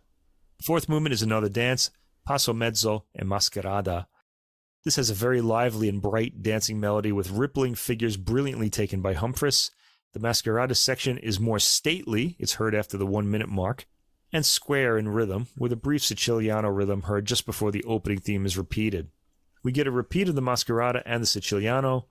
At 2 minutes and 19 seconds, the trumpet shows some virtuosic figuration, then a quick repeat of the Passo Mezzo. The final track on the album, we go from the Renaissance era to the 20th century with a work by Toru Takemitsu, the great Japanese composer, the great 20th century Japanese composer. He was really very much a post-war modernist, really in the like of like Ligeti and composers like that, and he had his own very distinct voice. This work is called Paths, Opus 50, and it's written in memory of Witold Lutoslawski, the Polish composer, also 20th century. The piece, this is really interesting. I was kind of intrigued by this piece. It allegedly depicts a conversation between the deceased Lutoslawski and the then-living Takemitsu. The trumpet takes on both roles, open, sometimes pained and crying for the voice of Takemitsu, and it has a mute in it with a distant and often conciliatory tone for the voice of Lutoslawski. It's like they're talking to each other. Right. He's responding from beyond the veil of death. It's kind of a haunting, almost creepy piece in a way. The muted, distant-sounding solo trumpet opens the piece, so Lutoslawski's voice really starts, and Takemitsu responds loudly with the full-toned trumpet. So I'm guessing the trumpeter has to keep taking the mute out of the instrument and putting it back in for these different sections. It would be interesting to see this, actually. It allows the trumpeter to show some creativity and interpretation. It's haunting, especially in the muted playing of Lutoslawski's voice. The more present trumpet gets into some louder outbursts, but is often open-hearted and plain-spoken, as apparently was Takemitsu himself. At 3 minutes and 40 seconds, the muted Lutoslawski voice has some harsh sounds in it that come as a surprise. He's complaining about something. The conversation goes on with some interesting variety in both voices and ends with Takemitsu's voice almost reaching out at a mezzo forte. It's an interesting way to end the recital and a very haunting piece. I would recommend hearing it. So, Lucy Humphris is the star on this album and boldly performs 3 works for solo trumpet, with piano accompanying in the other 3. The program is demanding tonally, and Humphris displays a full palette of tone colors, particularly in Raskowick's Austria, which demands it. The program is interesting throughout, but no less in the other 2 solo trumpet works by Takemitsu and Davies. The accompaniment from Rylance is fine, and he can vary his material effectively too, particularly in the opening Janacek work. In the end, this is an intriguing program and performance. It's a little dark-toned and a little heavy, so be prepared for that. It's going to be a little demanding. It had me wondering at the possibilities that 20th century composers opened up, and their inventiveness, which is really starting to settle down on me as the 20th century gets further away, and as I get older too. It's an impressive program and performance by Humphris throughout. Yeah, definitely an impressive debut recording here. Very adventurous programming and lots of technically difficult pieces. Interesting transcriptions and arrangements done here. I didn't even care for the Davies and Raskowick musically much, but they were impressive and fun for a listen. I was entertained. And Humphris has great technical ability and great chops. I really enjoyed her variety of tones and how she let it ring out and a little bit of sizzle in spots too. Yeah, she got the sizzle. She wasn't being too polite. The only kind of tonal criticism I have, and I don't really think it's hers, but in the Respighi piece with the piccolo, the piccolo is small, and so it kind of needs, I think, more of a room sound to let it really shine. And here it doesn't do that in this recording environment. I would have preferred maybe a little different change of positioning, or room to get a little bit more shine on that tone there.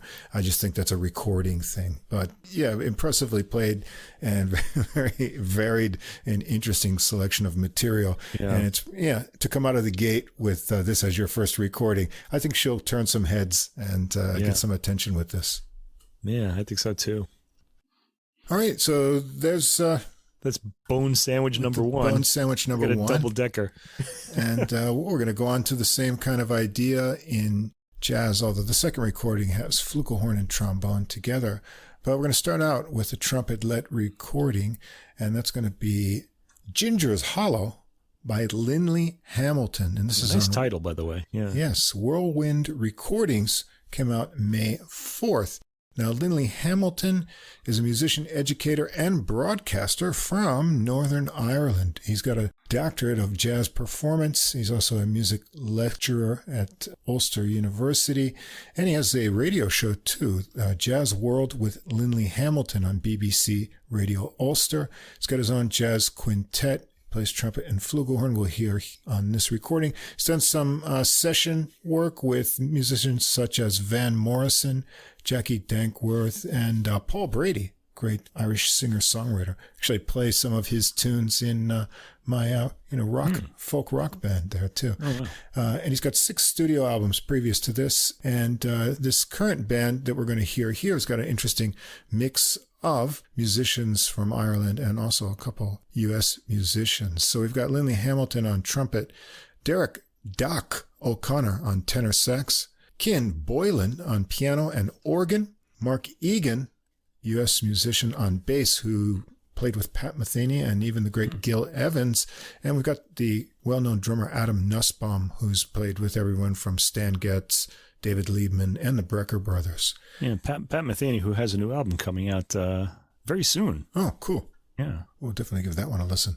Yeah. And I'm not exactly sure. I apologize because the Bandcamp information and what else I can find online is not completely clear about the composition credits, but they are all either credited to Hamilton or Boylan or both.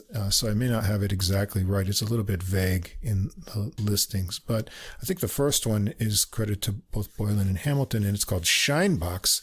And we get off to a funky start. There's an 8-measure intro of syncopated bass and left-hand piano. Piano chords get added in halfway through, and Nussbaum lays down a backbeat to that. The horns pick up to some sleekly arranged melody lines with an interesting structure.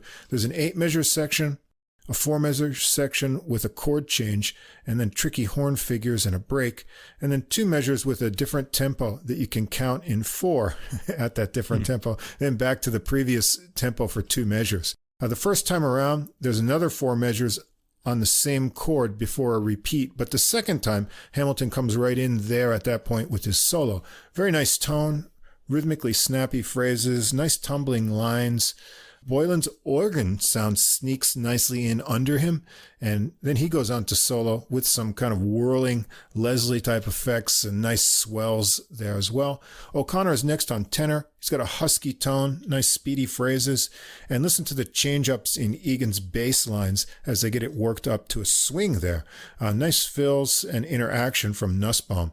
They turn it back to the funky groove with some extra ghostly organ swells added in before hitting the melody once more to wrap it up. Track 2 is Sunday Morning. This is a Boylan original. Another funky, synced, soulful groove of piano and bass for an 8-measure intro. Nussbaum just adds the backbeat on top of that. The horn line melodies build in 3 8-measure sections, starting out funky and bluesy in unison and then splitting off. The next section gets a lift and turns happier with a chord change and organ injection. Then a final kind of major joyful section. Hamilton and O'Connor trade solo phrases in conversational style, working up to playing together. All in a happy mood here. They take another run through the melody with some final phrase repeats to a happy ending. It's just like a Sunday morning. Track 3, another Boylan tune, Stonky. A 4-bar intro here with choppy syncopated piano chords over a straight beat. We hear that chord pattern again for 8 measures, this time with the piano melody added, and whoa, then we're off into a crazy double-time swing melody for 16 measures. Check out that ringing fretless bass tone under there from Egan. Back to the straight beat section, this time with the horns taking over the melody lines and continuing into the swing, and one more straight section of 8 to finish up. There's a big break for O'Connor to get worked up into a soulful sax solo, working through both rhythmic feels and tempos, those change-ups. He gets some speedy double time and angsty squawks on the way. Boylan follows on piano with a nice bouncy and bluesy touch into more swinging. And Hamilton's next with nicely hesitated phrases, over the straight beat into longer connected swinging lines. I like how he picks up ideas from the melody into his solo.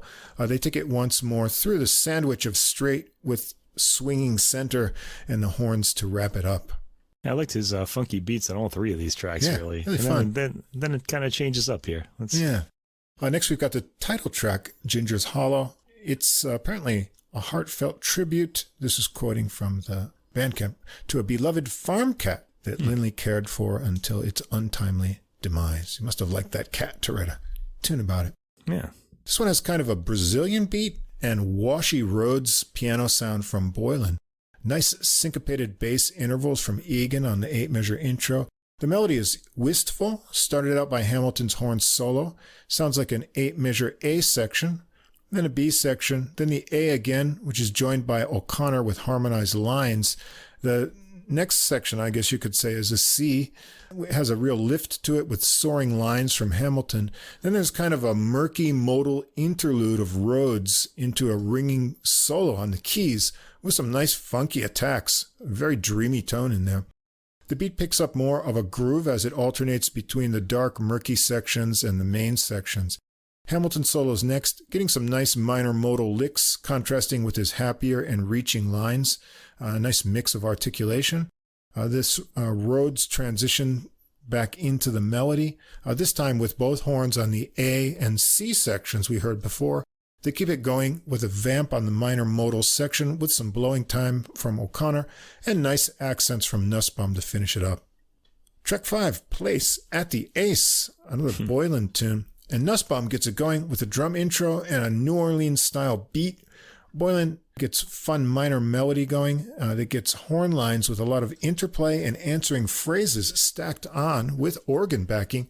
It sounds really thick with all these layers of sound, and it settles into a softer groove before Hamilton gets a solo started. He builds it really nicely here from shorter phrases with lots of space. I like the soft articulation he uses on repeated notes. The organ swells underneath, give it a lot of atmosphere. And Nussbaum has a lot of nice groove and field change-ups on the way. O'Connor solos next, starting out really smooth, but with a couple of low honks peppered in there. He works up the intensity with a muscular sound, more honks and high cries. It simmers a bit before Boylan gets the piano melody going again. Organ's in there too. And the horn melody section follows, and Nussbaum takes it out with the beat to a slowdown over organ.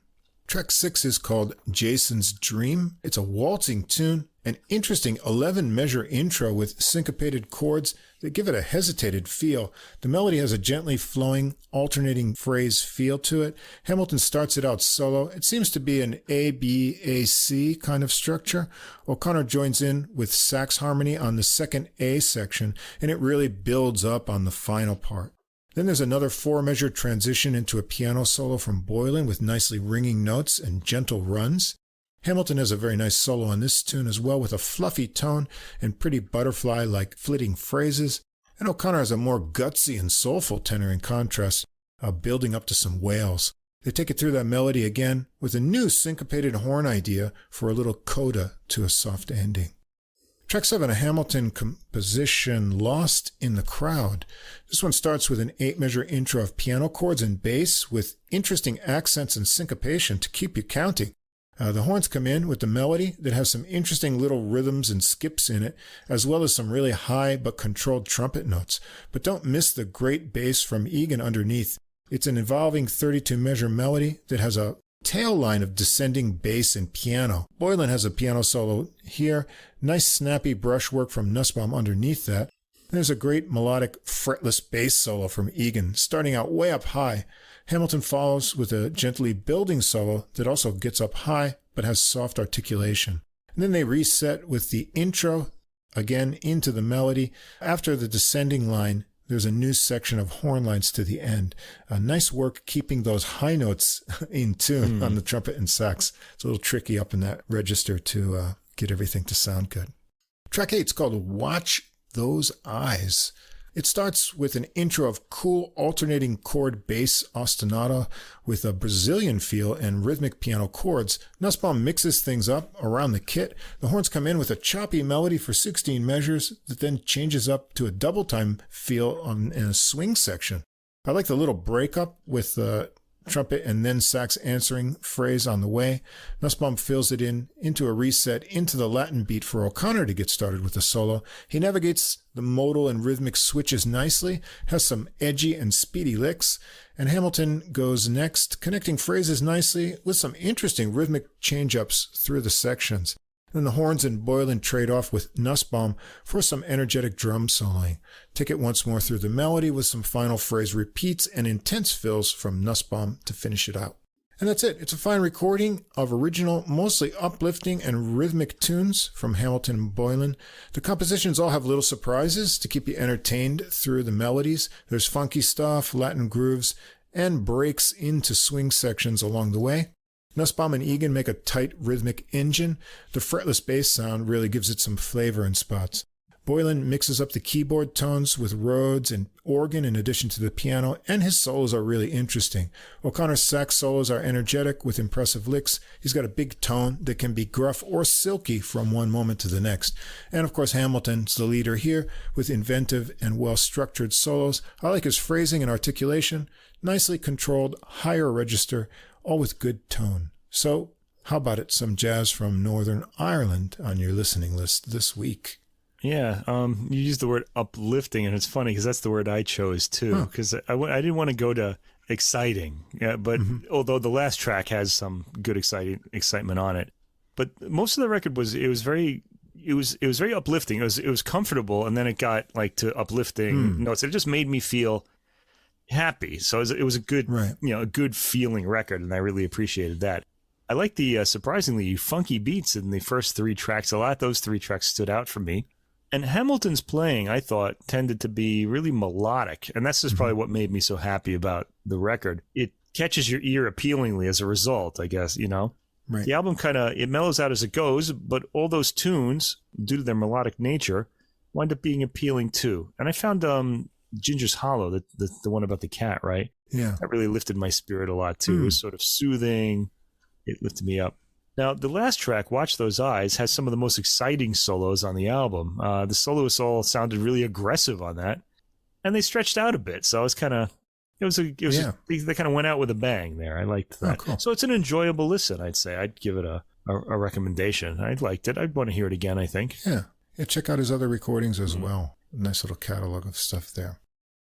Now, as always, I try to keep my choices as international as possible. So take your passport.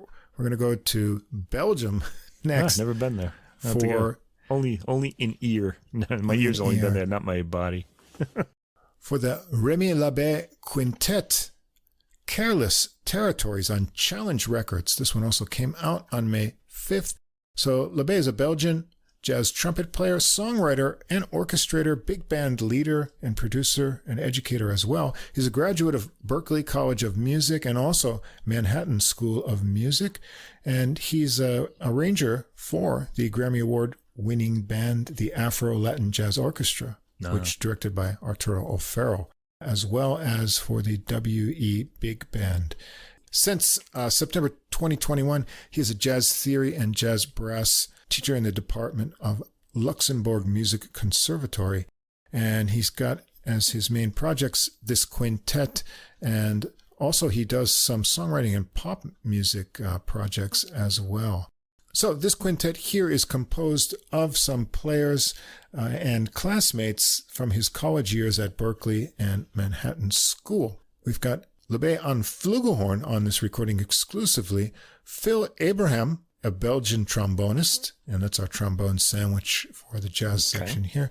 We got Amaury Faye, a French pianist, Alexandra Gilson on double bass. I couldn't find much out about him. We have another French drummer as well, Raphael Panier, to round out the group. And we're going to start right out with the title track to open Careless Territories. This is a Labbé composition. Almost all the compositions here, we've got one standard that's not one of his originals. And interestingly, we start out with a ballad. Labbé begins solo here for 2 measures and is soon joined by the others. Abraham has offset phrases on the trombone that interweave with the flugelhorn for the first 8 measures, and then he takes over for the first part of the next section before it switches back to Labbé. It's very slow tempo with soft tom beats from Manière, and the brass timbres are warm and fluffy. Fay has a piano solo next. It's slowly unfurling with tasty space and nice tumbling phrases of notes with a soft touch. And Abraham's up next on the trombone, starting softly and leisurely, exploring some lower register. Manière gradually gets more cymbal decorations and subdivisions going into a double-time feel with rim clicks, and Labbé joins in with backing lines into shared improvisations. It reaches a climax with a nice low blurt from Abraham, and then pulls back to slow and soft with just the horns over the bass, with melody lines and improvisations to finish it up. A very nice warm brass blend of tones. Track 2, Say It, another Labbé original. Manière gets a muted beat going to bring in this surprising vocal number from Labbé. The melody has halting short vocal phrases, seems to be 32 measures, with the main repeating 8-measure A section and shorter 4-measure transition and final sections to it. Abraham softly backs the vocal lines on muted trombone. There's a nicely arranged horn transition section, with Labbé quickly getting to the flugelhorn and then getting into his own solo over the happy tune. Nice melodic lines and interesting rhythmic phrasing. Abraham solos next with snappy phrases and quick slide work. There's another arranged horn transition section into a repeat of the melody, but this time both horns take it instead of the vocals. It's a happy swinging tune. Track 3, another of Labbé's originals, While You're Here. Manière gets it interesting bass drum and tom beat going, then trickling piano from Fay and ringing bass from Gilson join in. Abraham adds short trombone wah-wahs, and Labbé adds a more lyrical flugelhorn melody on top. And Manière has busy and heavier fills going on underneath while the horns float above. Abraham's switching to longer lines with Labbé. The harmonies are nice, but the contrast with the drums is quite unusual. The swelling lines dissipate into just Labbé over the bass and drums with improvised lines to a sudden ending. It's kind of a unique tune after the previous ones. Track 4, Bring It On, another one of Labbé's original. All right, a funky bass ostinato and cowbell. Get this one going with an intro of alternating chords. They go around again with some bouncy piano added in. The horns come in with a really cool arrangement with interaction and upward glisses. Think 1960s Lee Morgan Blue Note funky style. There's an open section of 8 measures with a cool bass break. Then the melody is like a 12-bar minor blues with a 6-measure extra transition pattern added on, all for twice around that they go through. The solos just follow the 12-bar blues pattern over that funky bass ostinato. Labbé is up first with some fine bluesy phrases, lots of triplets and harmonic tension. They switch it up to swing after a couple choruses, and Abraham joins back in for 8 measures of a horn arrangement transition section with a break to get a bass solo from Gilson started. He works off from the ostinato idea into snappy, rhythmic, and bluesy ideas. There's another new arranged horn section of 16 measures with interesting modulations that brings it back to the melody after a bass break, and they work up the tension with some repeated phrases into a vamping section with cowbell and animated piano, then exchanges between Labbé and Abraham. It gets softer until just the bass remains to end it. Funky, fun, and really good arranging on the horn parts on this tune. Another original tune, track 5, Close By. This is a moody tune carried by the bass pulse of Gilson. He starts it with ringing ostinato figures under chiming piano chords, giving it a slow 4 feel. Manière is freed up to add cymbal and tom textures on the drums because the bass is really establishing that rhythm. Abraham starts the melody that has short swaying phrases, and Labbé joins in, answering phrases, and takes the next section. The harmonies have interesting twists, changing the mood. The horns have more interactions over piano with some flugel trills as Manière helps it build up to a swelling kind of uplifting climax. Things get quiet for a piano solo with rippling phrases of notes into chiming chords and more aggressive figures, and Manière's beating furious fills and accents underneath on the drums. It comes down soft again for Labbé to start a flugel solo over ringing bass, and he becomes more animated with speedy lines and figures as the intensity grows from the trio below. Fay continues on intensely, and the horns return with backing lines. Abraham gets phrases from the opening melody going into improvisations over ringing piano chords and drum clicks to a soft ending. Interesting, slightly amorphous with changing flows and intriguing horn interplay. Track 6, another original, Hephaestos, which I guess is the ancient Greek god of fire, metallurgy, and crafts. This tune transforms a lot as it goes on. It starts like a ballad with a soft trilly flugelhorn melody over ringing bass notes and trickling piano. From the 9th measure, Abraham joins in with harmony lines and then takes over with fluffy and slurred lines, some playful tonguing into a restatement of the start of the melody, around a 24-measure construction, but then things start getting intense with ringing modal piano chords and a new subdivided pressing beat. Labbé has some solo lines over that go into a new dreamy swelling strain together with trombone, and it comes down for some low burbling trombone notes into a solo from Abraham. It's playful and humorous until things start building in intensity again. Labbé joins in once more with his own improvised lines, and the two carry on together to a slightly slowed ending. Track 7, another original from Labbé, Then What? Time for a fun, speedy bebop tune now. Well, there's a really tight horn line arrangement for an 8-measure intro over snappy brushwork from Manière. It's an AABA 32-measure construction, like some kind of alteration on rhythm changes, it sounds like.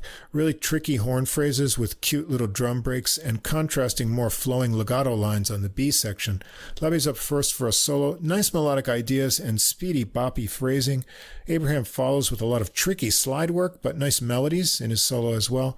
And then Faye and Manière trade 8s going around with piano and drums. Nice speedy brush playing in there. The horns add some hits and lines over, some more drumming into a final run of the melody. It's fast fun for everyone involved here.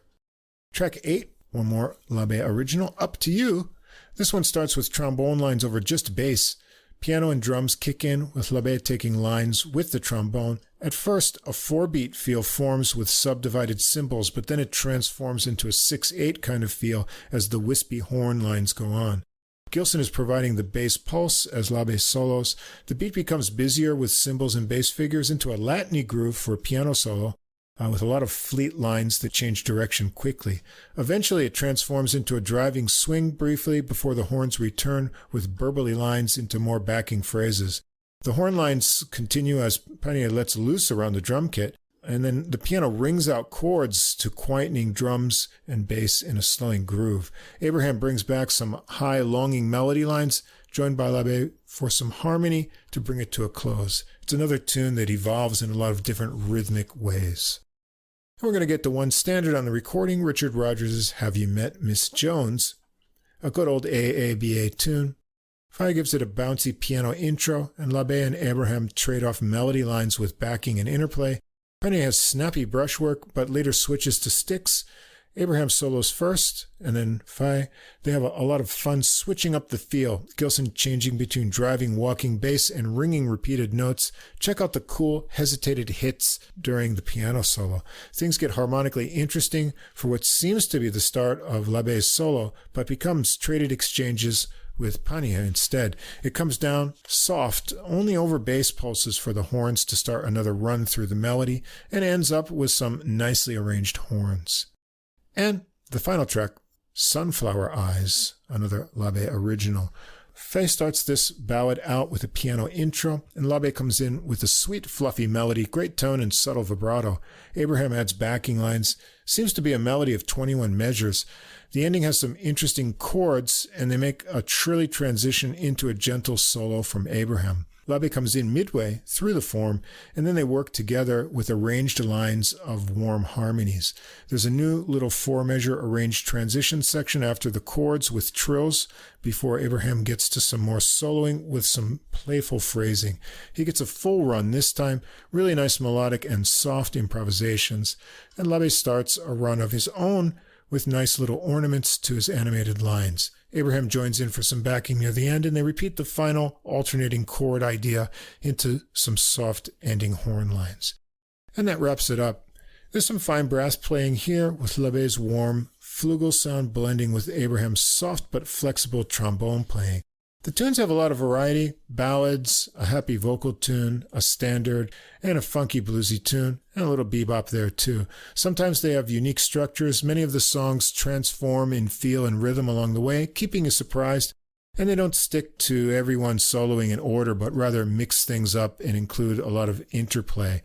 Even over the more free-flowing rhythm sections of tunes, they're conscious of this horn interplay, working out nice harmonized figures in the lines, and on the tighter melody sections, the horn arrangements are skillful and fun.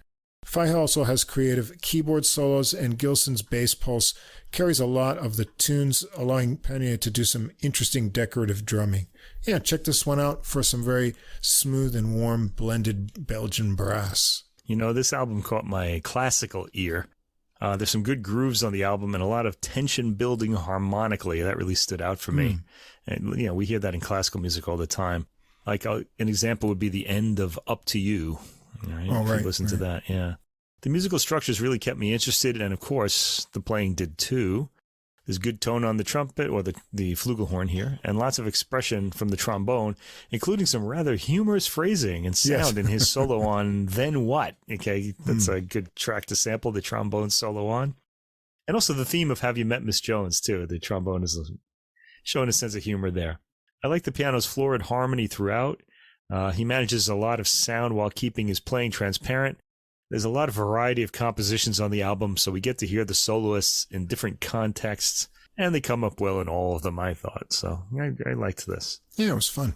You get that conical bore of the flugelhorn, and, you know, it just blends with the trombone, so you get that really nice brass tone. You know, I guess they were both fans of the Clark Terry Bob Brookmeyer Quintet, which, you know, kind of established that nice brass blend in jazz history. So. Yeah, it's got kind of a mellow sort of tone quality to it. You know, it's a little more, you know, a little less transparent than the brighter trumpet sound. Right. Yeah. All right. And our last album's a very interesting program here. This was my jazz album of the week. And I got to tell you, this one's going to be on my top 10 list at the end of the year, I'm sure. Maybe at the top of it. I like this a lot. It's by John Ailabouni on Skydeck Music, called You Are Not Alone, and it came out May 17th. Now, Ailabouni is from La Crosse, Wisconsin, or that's where he's based anyway. He's a musician, educator, liturgist, and interestingly, he's involved with incorporating jazz into worship music, which sounds kind of interesting. He's a graduate of Luther College with a degree emphasizing classical trumpet performance, and he went on to get a Master of Music degree in Jazz Studies from Western Michigan University in Kalamazoo. And he also joined the music faculty there, where he taught jazz brass lessons and directed the Jazz Lab Band. He's also taught on the music faculty of Luther College for 8 years. Currently, he serves as an assistant teaching professor at the University of Wisconsin-La Crosse. This is his quote on this album. Quote, "You are not alone. Others share your griefs. Others will share your joys. This album contains music for the heart, designed for healing, feeling, and being. In each selection, the musicians collectively meditate on a specific challenge or theme, creating a form of musical storytelling that is both personal and communal, both intimate and vast. Sometimes it's a party, other times a prayer, or both.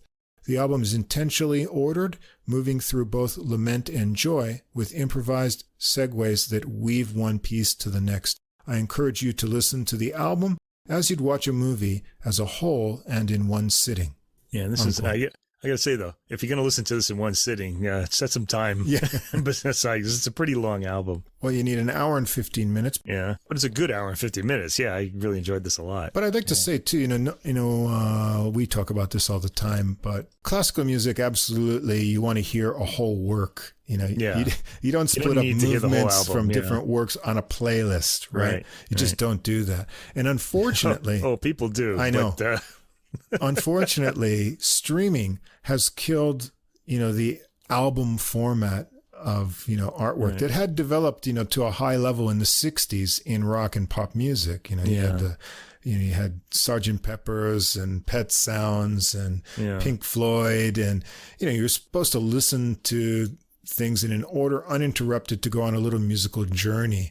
And that hasn't always been the case in jazz, but sometimes it is. And Love Supreme.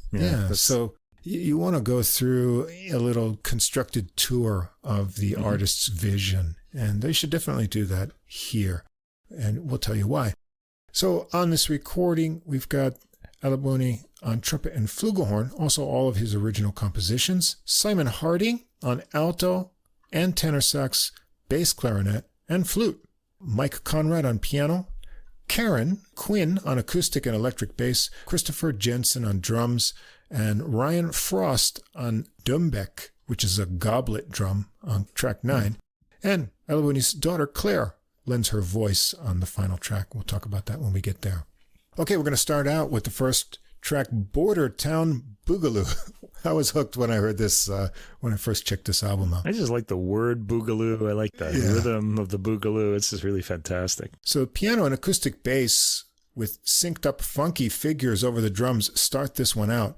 It's an 8-measure intro with pauses to it, and then this 20-measure kind of main form of the tune. And check out these unexpected chiming high piano notes sort of at a different key on the 3rd and 8th measure. It's a nice little kind of touch there. There's also interesting modulations along the way and some cool mixing up of the beat. Trumpet and tenor sax come in for a round of that 20-measure section with a horn melody on top. There's some stop time to get a soulful sax solo started from Harding, and Jensen mixes up an energetic beat on the drums underneath. It works up to a gospel-like fervor with punctuated piano chords, and Ailabouni joins in with some high-accented backing lines at the end of the solo. Then they reset with the 8-measure intro into the horn melody again. A nice tease this time, continuing with some of those intro funky phrases into drum solo sections from Jensen. The horns join in as well and finish up with the melody section into a gospel-y hold with some horn improv. And Jensen keeps on with some tom and cymbal work to a long extended fade of sound on this track.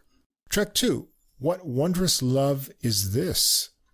Very pretty start to this tune with a longing folk-sounding melody from Ailabouni and Harding on bass clarinet over the piano. A nice blend of tones here. Cymbal swells bring in bass and drums with a slow beat for Ailabouni to continue with a delicately played melody with a nicely placed half-valve note on the way. It gradually builds and lifts before softening to have Harding take some melody rather plainly on the bass clarinet. The beat falls away for a bit, leaving Conrad solo on the piano.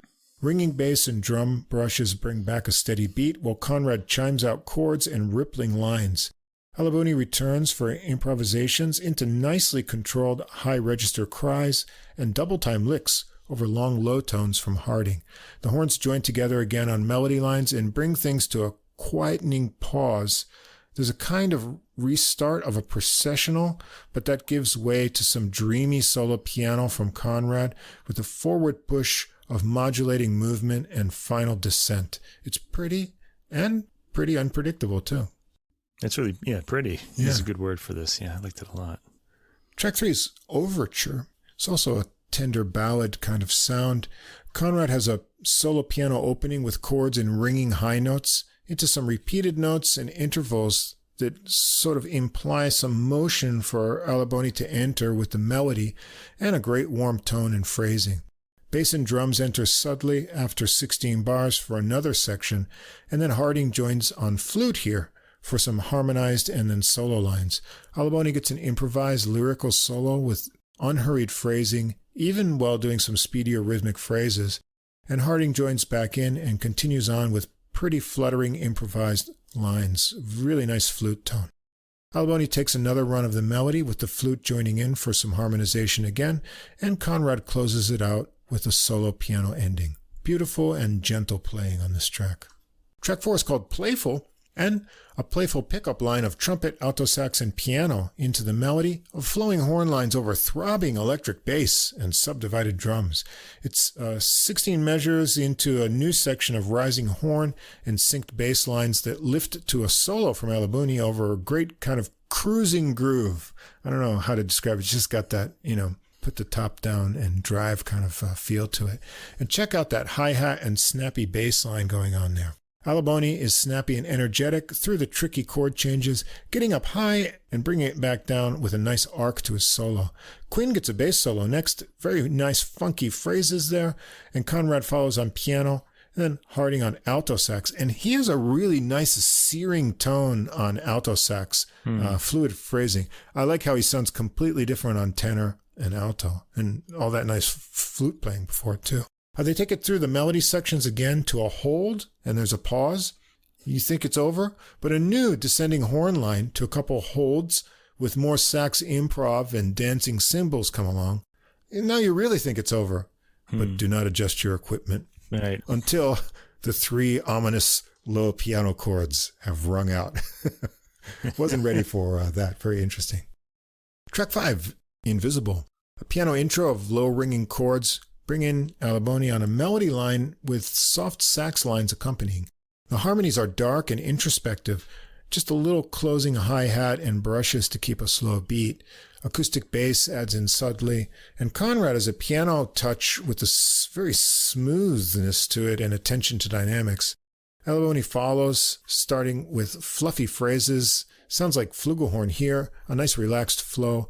Things get a little strange and amorphous now, with held out soft but swelling horn lines, bowed bass, jangling percussion and drums, and darting piano lines. The others fade out to a rhythmic restart into repeated notes from Conrad. Drums and bass join in to make a new slow procession for a tenor sax solo from Harding. It grows in intensity and volume with modal minor mystery, and Ailabouni joins in with lines as well, the horns joining up on a final screaming line to a sudden ending. Now we're going to get an intro, bass intro to Fraught Hope Blues, and so it's about a minute and a half of acoustic bass with some fun bluesy licks and interesting bending pitch plays going on there, and that leads into the track 7, Fraught Hope Blues. The trio gets it started with an 8-measure intro, a slow plodding beat, and a cycle of 3 chords that form the hypnotic modal kind of bass of the tune. Ailabouni and Harding on alto sax here come in with call and response lines and unison phrases. The melody moves in 8-measure sections. 2 of them modulate, giving kind of a bluesy trajectory over 40 measures. Ailabouni lets some phrases rip that pan left and right in your ear, and you think, okay, he's getting ready for a solo. But no, it's Conrad up first on piano with some really heavy modal chords and ringing right-hand phrases, trills, all in a really thick lined solo here. And Ailabouni and Harding exchange phrases next, working up to more intense simultaneous phrases, and then back into a melody section to the end. Track 8, Lullaby and Good Night. Ailabouni starts it out solo with delicate, longing, lullaby-like phrases. The trio joins in lightly, setting a very slow, steady tempo. And Ailabouni plays a 16-measure melody, harmonized sensitively by Harding sax, really nice phrasing, and swells together. Conrad has a wonderfully delicate and relaxed piano solo with really pretty descending lines into rolling waves and notes that just hang in space. After a little pause, he restarts with rhythmic figures to get a bass drum beat in a 5-beat meter going. And Ailabouni's back, starting a solo with soft long notes into more animated figures as the beat builds up. It comes down more softly, the piano rhythm continuing on, and the horns join together on a melody line that's like before, but in the new meter and with more rhythmic push. The trio takes it to a slowed and soft ending. All right, track 9. I really like this one, Azrak. And now we'll be transported to the Middle East, not the Midwest, with some modal moods here. Rippling waves of piano, that Dumbeck drum, and other percussion make a backdrop for improvisation and cries from Ailabouni's trumpet. It comes to a resolve over a low piano note, and as it rings out, Ailabouni gets a line picking up into an intense and ominous 7/8 groove. And by the way, this is 4 weeks in a row that we've had a 7/8 meter tune in the episode. What's with this? Everybody's using it kind of feels meter. like a batting streak or something. Yeah, 4 weeks in a row. Anyway, has some more improvisations, and the groove continues until both horns join up on a unison melody. And check it out. It's a way out modal blues, 12 blues in 7/8. They go around again with some more tricky line variations on the second time, and then the tempo just drops away, and Harding's alto is left alone over soft bass and piano notes, dancing cymbals for a yearning slow interlude until it kicks back into another bluesy melody run. It thins out again, but with a steady beat from Jensen, and Ailabouni and Harding both get some subtle blues choruses to exchange over this new sparse kind of setting. They turn up the intensity and get into trading phrases, hitting a great dissonant spot on the way, but not shying away from that note. And suddenly things are soft and dreamy again in a slow kind of 4-beat meter with legato horn lines. It's kind of like a little oasis in the middle of this tune. Then back to the groove for more horn exchanges, and Ryan Frost gets to beat out on that Dumbeck a little bit into a longer drum solo from Jensen. The bass and piano come back to get things going for a final run through the bluesy melody and variation. But it's not over yet. There's a final funky syncopated coda section to finish it off. A very fun and cool tune. Yeah. We're going to end up with the title track, You Are Not Alone, and it starts out with a sweet little conversation between Ailabouni and his daughter, Claire, about telling someone they aren't alone. And the conversation continues on a bit over the slow ballad introduction from the trio with very soft piano from Conrad. It has a kind of 6/8 feel to it, but it's mostly in the movement of the melody because the drum work is just very sparse brushing from Jensen. Ailabouni starts the melody out solo for the first 10 measures, and then Harding joins in with soft tenor sax harmony. It seems to be like 20 measures of melody with similar halves, and then there's 4 final measures of gently alternating tones that become more important as the tune goes on. Harding solos next with relaxed phrasing and a full warm tone, and then Ailabouni, also relaxed but with some higher reaching lines, creates a really uplifting mood. And Harding joins back in, and the horns keep the spirits high with phrases together into those alternating tones that we heard before, which also get the addition of what sounds like both Ailabouni's and Claire's voices added into that. It comes down softly, repeating those figures into slowing piano and bass to a final chord. And that wraps it up. It's a long recording at 1 hour and 15 minutes, but well worth your investment of time for this musical journey that Ailabouni has planned for us. There are funky and fun grooves, tender ballads, bluesy moments, and modal mayhem. The compositions and arrangements are unique, and they keep you pulled into the music. The solos all suit and serve the songs and moods along the way. Ailabouni has great tone and phrasing, with a nice mix of restraint and then completely letting loose over certain sections when it's called for during the program. Harding has unique personalities and tones on alto and tenor sax, and nice flute playing as well. I really liked his searing alto tone, and the bass clarinet makes a great different timbre and blend with Ailabouni's trumpet. Really nice piano work from Conrad, too. Intriguing solos, a nice sense of touch. Quinn's bass work is fine, both on the acoustic and some very funky electric work. And Jensen can play at a whisper with brushes or knock out the heavy grooves depending on the mood. It's a very well conceived and realized recording. Yeah, it sounds like you liked this a lot, but I really loved this. I was like, I said that it must be the most compelling jazz album I've heard all year. Oh, wow. And I think this is going to go right on my top 10 because I get to choose my 10 jazz, best albums of the year at the end of in December. Right. This is on. There has to be. I like this so much. It's a pretty long album, too, as you said. So there's a lot to hear and enjoy. And it had a lot of, like we were talking about the Debussy work earlier. This has a lot of things that I like. First of all, the sound quality was great. I loved the boogaloo rhythm on the first track, which we don't hear enough of, really, because it's really something from the 60s in jazz, right? There was plenty of contrast throughout the album. That and some of the structure of the pieces really appealed to my classical sensibilities.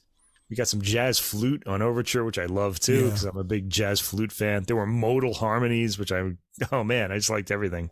The album really does sound put together in a specific way, too, as Ailabouni had mentioned. It doesn't sound like just a collection of tracks. Exactly how it's put together, I'd really like to know more about, like what he's after here. But something in my mind sensed that it's put together by the track's like planned nature. There's appealing soloing all the way through. A lot of it's very warm and inviting.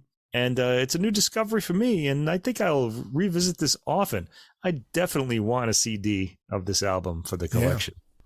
I haven't seen it written about anywhere yet, but I thought it was definitely one I wanted to talk about. And well breaking from adult music. Everybody else has to catch up with us now. This is a really great record. And now a few people on all ends of the earth will know about it by next week. So you're going to be the coolest person in your neighborhood, listeners, because you're going to have this album. Absolutely. Introduce it to everybody. And so there you go. A couple of bone sandwiches in both classical and jazz music. Lots of variety here. Yeah. It's a really interesting program in both sections this week. Yeah, I thought so too. So what do we got next week? We got like a kind of mixed bag, though. I'm just going to go back to my, Baroque, modernist, and I don't have a contemporary composer next week because I want to do. There's a new album of Pierre Sancan's music, and I really want to hear it because I don't really know much about him beyond the flute sonatine, which we hear often. That's the only piece by him I know. So I want to do this album. Yeah, so I heard your kind of variety program, so I mixed and matched to go with that. So I'm going to have a Israeli guitar organ trio, and I think, what do I have? Venezuelan piano trio that sounded intriguing, and a vocal recording. I thought I'd get that in there because it takes so long for me to find 3 vocal albums that I like that they get too old. So I think a lot of vocal too. Like in classical, like I have a choral one I want to do, but I don't want to do an episode of 3 choral albums. It'd be a little too much. Yeah. I like it, but I'm not like that big a fan that I'm going to listen to it all day. So right. So we'll have to get a variety title for that next week. That'll be episode 119. This one 118. I think we're going to go with Bone Sandwich. Yeah, Bones. We already said we would, so now we have to. We're committed. Go with that. And if you want to know what those recordings are specifically, you want to get a jump listening to them, I'll have the playlist up on Deezer and a link to it on our Facebook page a few hours after this episode goes up. So check that out. Thanks as always to Fast Signs of Staten Island for our glowing neon logo. And be sure to check out the Same Difference Two Jazz Fans, One Jazz Standard podcast. There'll be a link for that in the description below. All right. And that's it for this week. So keep listening, and we'll see you again next week for episode 119. Same Difference. Two Jazz Fans, One Jazz Standard. A review of a single jazz standard through music, history, and stories. And this is AJ. And this is Johnny. If you are a jazz fan and you like jazz standards, bebop, show tunes, ballads, you name it. Yeah, we've got them here. We drop a new show on you every other week, and we take a standard and we listen to a few different versions of it. Same Difference. Come join the fun. Looking forward to seeing you.